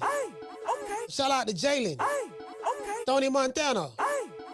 Shout out to Omen. Shout out to Omar, salute. Clifton. Mo Taylor. Shout out to Boston Jills. I'm gonna look at your video right after this show. Shout out to Dodge J. Let's see. Shout out to let's get it. Shout out to Daniel Agnew. Miss Black Panther. Schoolo X-Man. CJ from the 504. G5 from the Bronx. Chris Legg. Shout out to George Evans, salute. D-Town Funk. Shout out to Big Ron, man, salute. Shout out to Chassie T. Can't forget about the goddess. Shout out to the lovely little Jessica. G5 from the Bronx. Let's see, who else we got, man? Shout out to Mr. Bori. Let's see, Daniel. New country in this BI. Oh yeah, he say December 13th, Pacheco. And yeah, we going live for all those fights. We going live for all those fights, dog. We going live for the rest of the year for the fights, man. You know what I mean? So, I would love for someone to sponsor the pay-per-view for me. Last time, my main man, Mr. Guancarlo, he sponsored the pay-per-view we had this weekend. So shout out to him. That fight party was courtesy of Mr. Guancarlo. He sent the $65 cash app and we paid for it. So shout out to him. Shout out to Soda Pop. Shout out to H-Town T. And shout out to everybody else, man. Much love, man. I catch you guys tomorrow. I will be going to Miami for Thanksgiving, man. So I'm probably we probably won't be live Thursday. We'll go live Wednesday here in the office. Then I'll be on the road going to Miami. Then I'll probably be back, I don't know, maybe Friday or Saturday or something of that sort. But, I keep everybody posted, man. But much love to everybody. My motto, don't meet me there, beat me there. Peace. Shout out to y'all, man. I see y'all tomorrow. Man, I'm out of here, bro. Let's go. Man, I'm out of here, bro. Let's go.